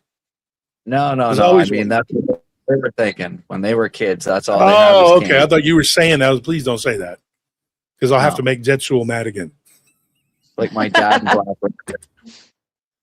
So they would get the candy corn. I think it's a holdover from the older generations. Maybe they liked it. Yeah. Same. Yeah. I don't get it. And you know what happened every year to me too? There was some jackball that I don't remember who it was exactly. Because you have the mask on, you're trying to look, you're like, what is this? You try to remember, take notes from next year. One of my friends, he was smart. One of my friends actually this is what he did. He actually just went with a notepad and wrote down the notes of who gave what.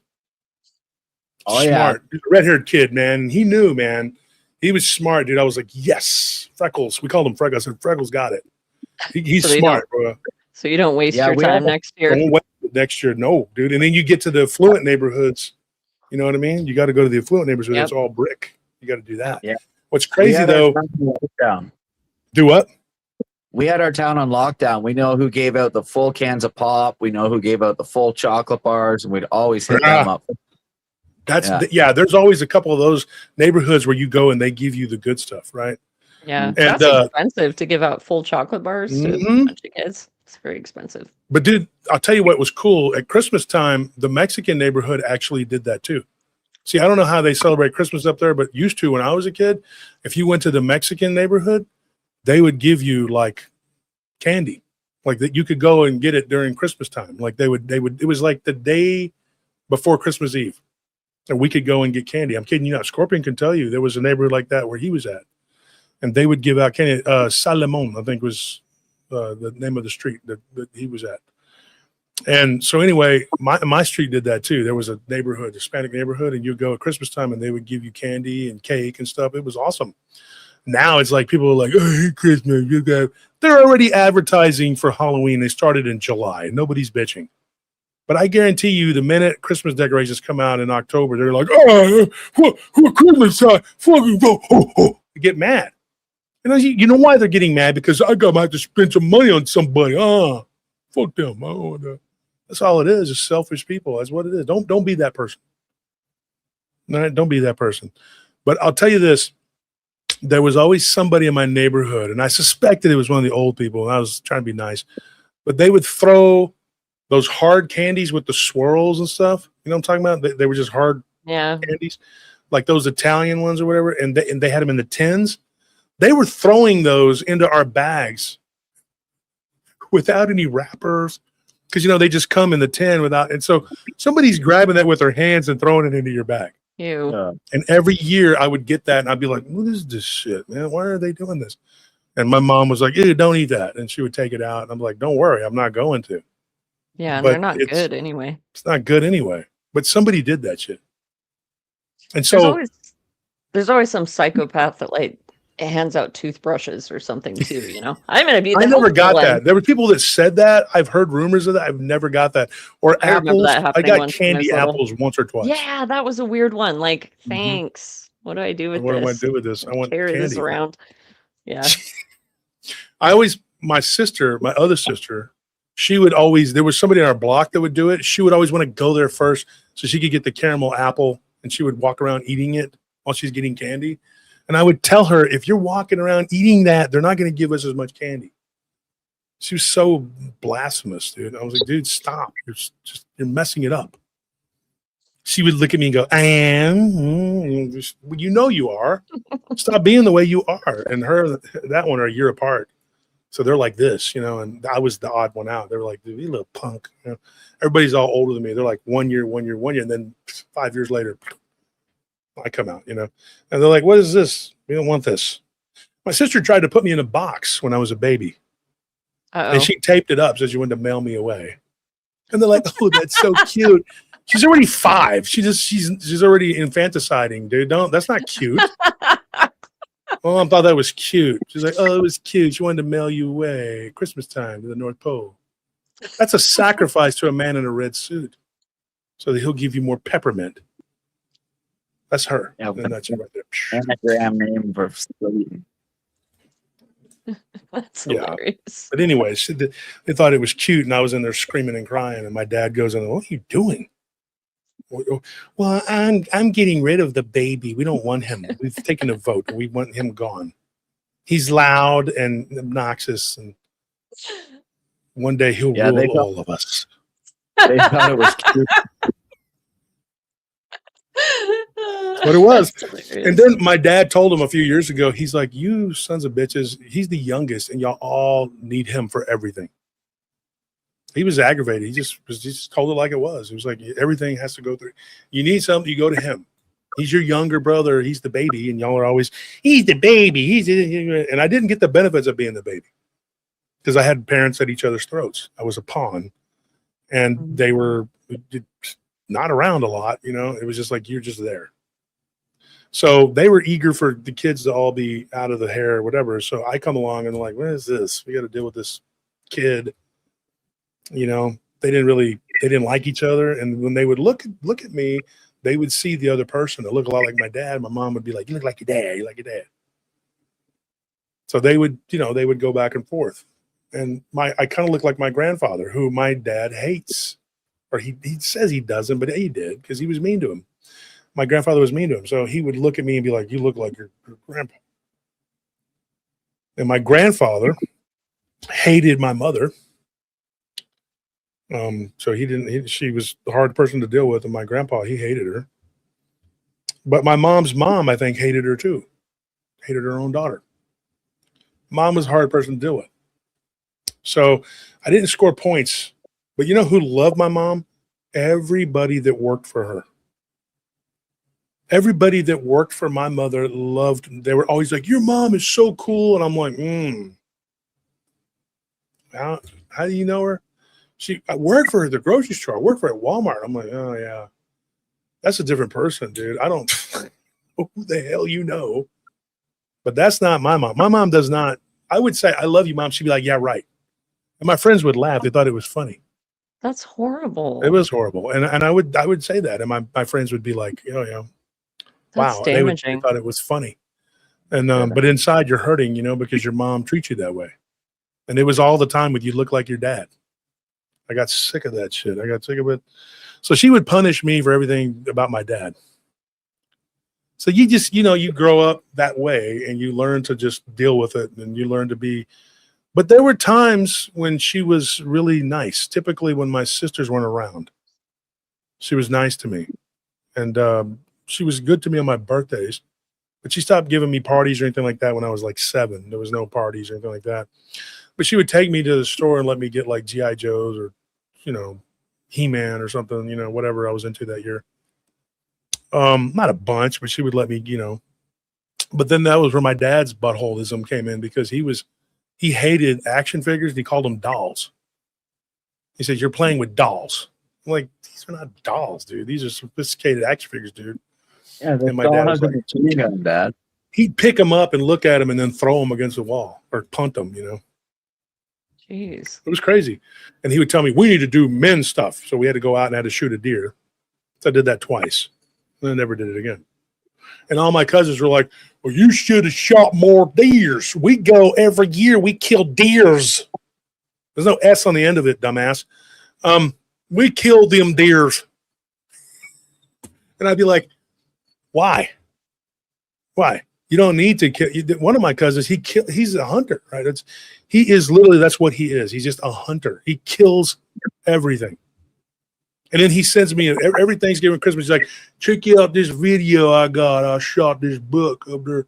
I was in Montana. Well, they don't have enough deer down here to kill. There's a ton of them.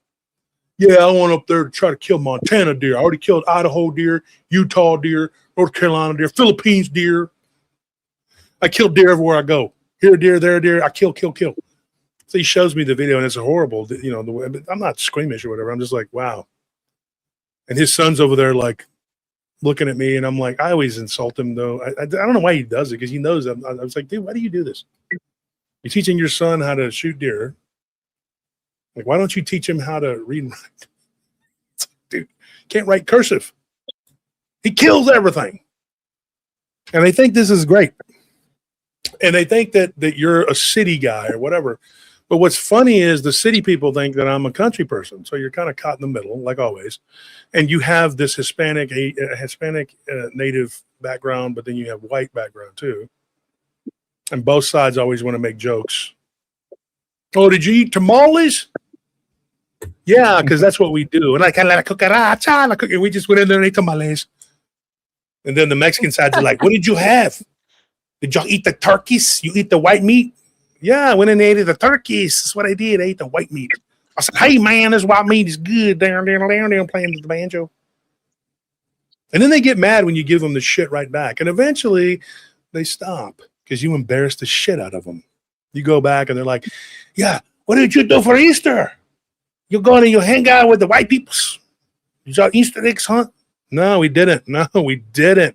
But you know what we didn't do? We didn't all get drunk and stab each other. Oh, that's a novel idea. And then they're like, and I'm like, get us chingazos. I can give them to you if you want. Hey, primo. And they're like, nah, I'm good. Yeah, you're good. You're good. Shut up. Cállate la boca, pendejo. It's the well away. Oh, wait, mine too. Sorry.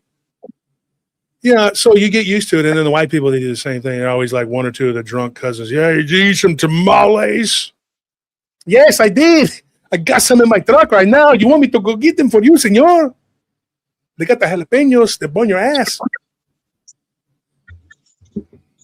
You go in wearing a sombrero and tequila and your pistol out shooting. I did that one year. I showed up. It was 4th of July, and they're like, hey, you come over here to hang out with the white folks. I'm like, yeah. And I put my sombrero on. I had a poncho, and I had a bottle of tequila, and I was shooting my pistol in the air, and they're all like, oh, shit, what the hell? Sorry. Sometimes I don't use my sesos. Oh, what is that? That means brains. Thinking with my huevos, that means balls. Because this is what they ask for, so you give it to them. And then they don't like it. They're like, I don't like him. I didn't like his attitude. He blistered us with his smart mouth. Then they become all British. Oh, what is wrong with this little Mexican? You know, so, they do. They become all pompous and shitty. And then they don't like you. I said, you don't like it when somebody talks shit, do you? How about I don't like that when you do it to me? And eventually they stop. And there were certain people that never did it, never did that. But then there were certain ones that always made it a point to be a little shitty racist and be a little shit. And they do it on both sides. So you grow up like that, you got to get thick skin. You got to be used to it. But you get enough of it, you're like, I'm tired of your shit. Yeah. What are you going to do? Shoot me with your deer rifle? I disassembled it. It's in the back of your truck. My cousin Lily told me he was going to shoot me, and I started shit with him, but I had already took his rifles apart and threw them all over the back of his truck. I'm like, oh, I'm smart. Thing is, you had to do that with your own parents. This is sparring for preparing you for the future. And then you learn how people are, and you just have to deal with it. I think in our generation, though, in Generation X, we were really tough. Words didn't hurt us. And we would fight. You throw down. I'd tell people, hey, man, you want to do something? Let's do it. Well, you're twice my size. Then maybe you should shut up, bucko. That's the problem, is that they want to talk shit and get away with it and have this, pass or whatever. But then you can only take so many Christmases and Thanksgivings or whatever, this shit talk, smart mouth, drunk, baracho, as they say in Spanish. You get tired of it. I don't want to hear about it. I don't want to hear your mouth. So it doesn't really happen anymore. I mean, by the time I was like 30, whatever, my late 20s, whatever, people were like, okay, don't mess with him. He's getting aggravated. So, and there's ways to get people too. Get them to stop. And you kind of feel like if this generation that's coming up, if they would learn to be more thick-skinned, stop falling for this woke bullshit, I didn't go and try to cancel people because they mess with me. This generation is so sensitive. It's just mind-blowing. Safe spaces. Where were our safe spaces? We didn't have a safe space. I'd be like, time out.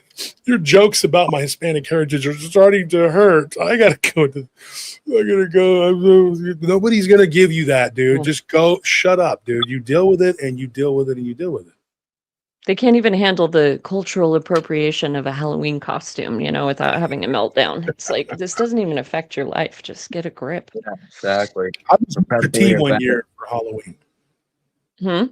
I was Mr. T one year for Halloween. Nice.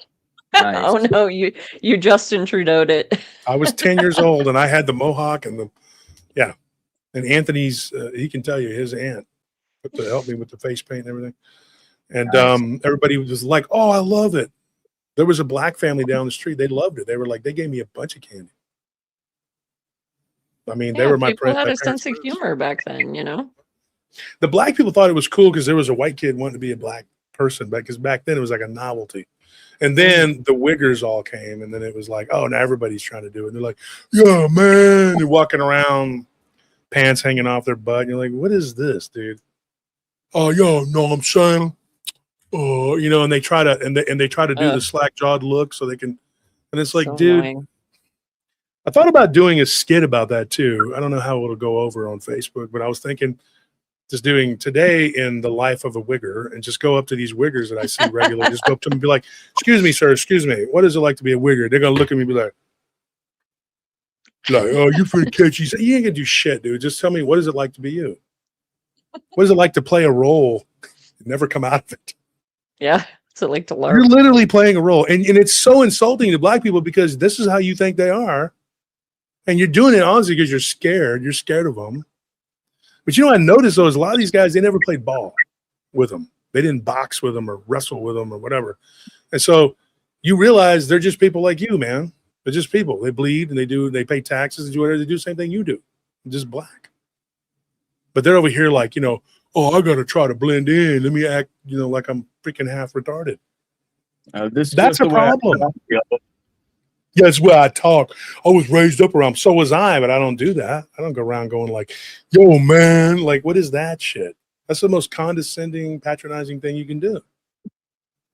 Just like I don't, when I see a Mexican, I don't immediately break down, and start dancing around. Da, da, da, da, da, da, I get the accordion out. Hey, come on, guys.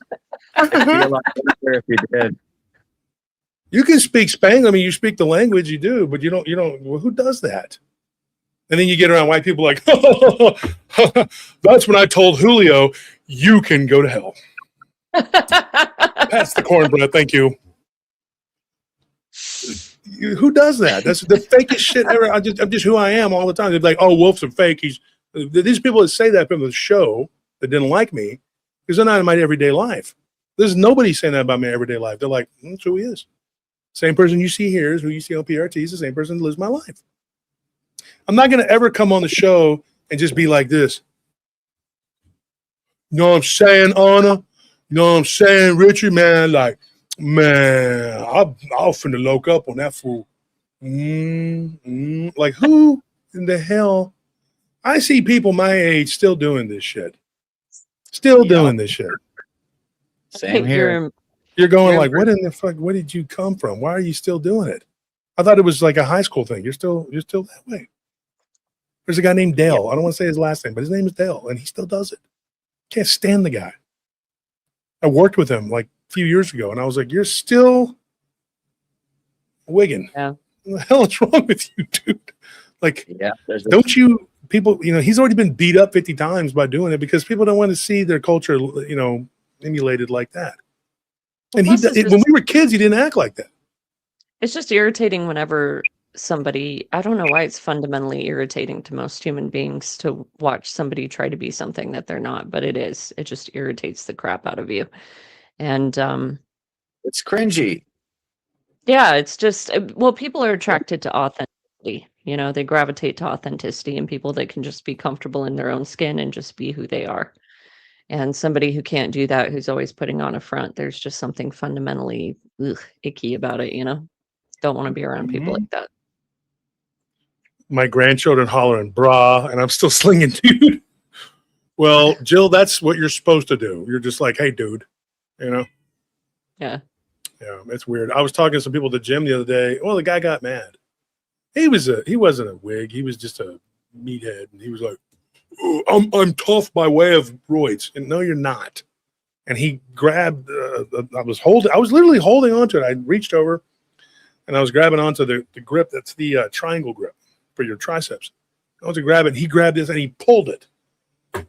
This a couple years ago, and I'm at the purple gym. This is, oh, you know what? Yeah. This was probably during the face diaper time. I think it was. It was like 2021, something like that.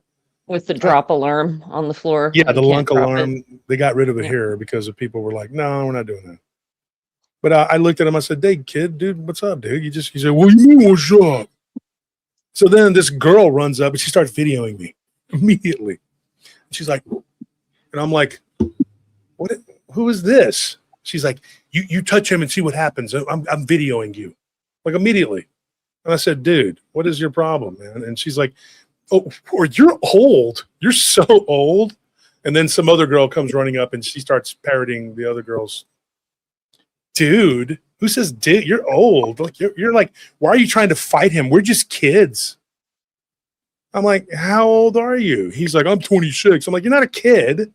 Yeah, you called me one. I said, because you acted like one, but you're not a kid. You shouldn't act like that. Okay, old dude. Okay, old dude. And they all walked away laughing and calling me an old dude. And I'm like, whatever, dude. Yeah. So I just went back to working out. And then as I was getting ready to leave, he's over there like walking around with his hat. He had his little hat on. He was like way far down like this. Like he was like a caged tiger. He was ready to look up on me and just put an ass whooping on me. And I was just like walking out and I'm like, whatever. And so I told him, I said, hey man, I said, you got a lot of pent up anger.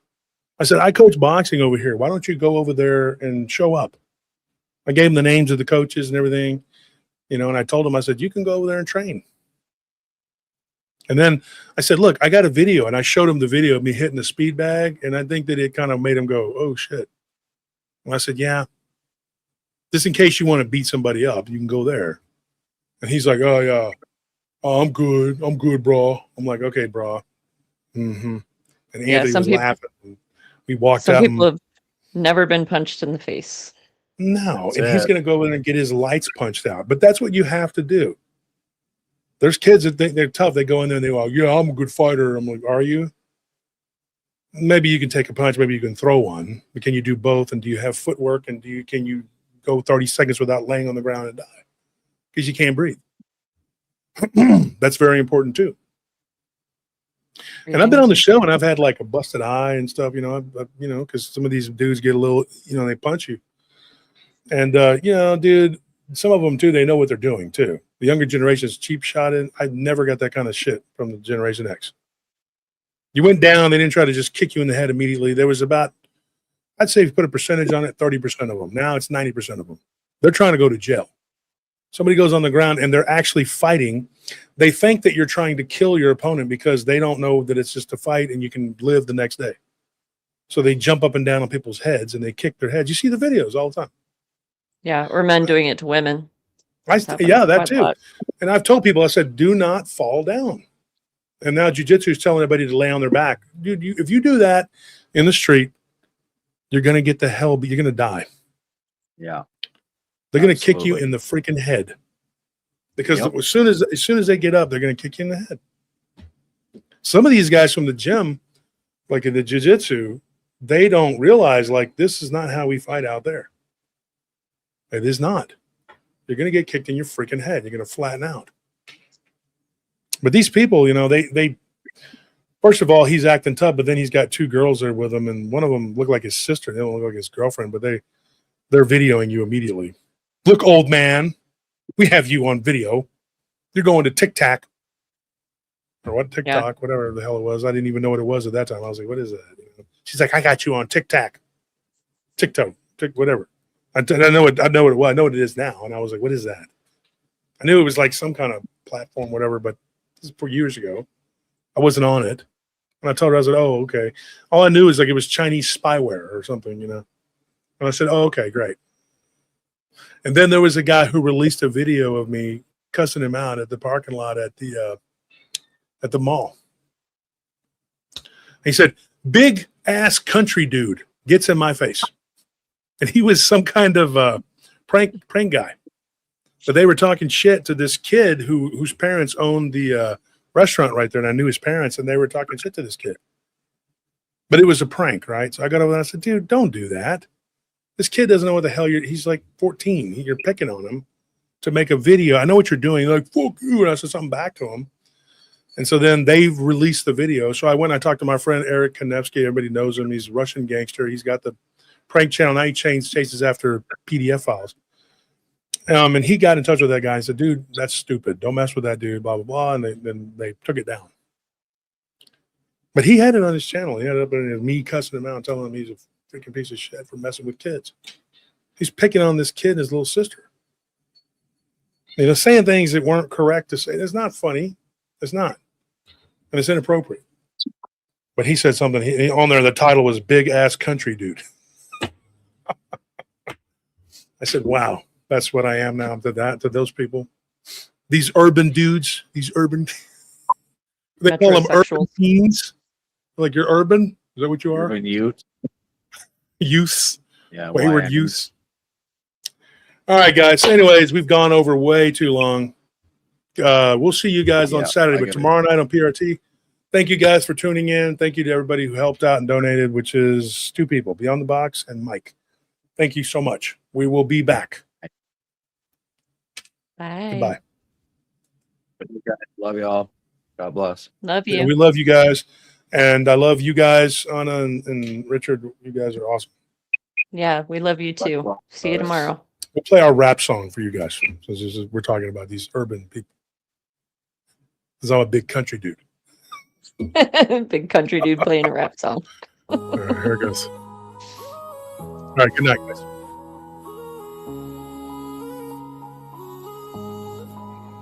These leaders so corrupt.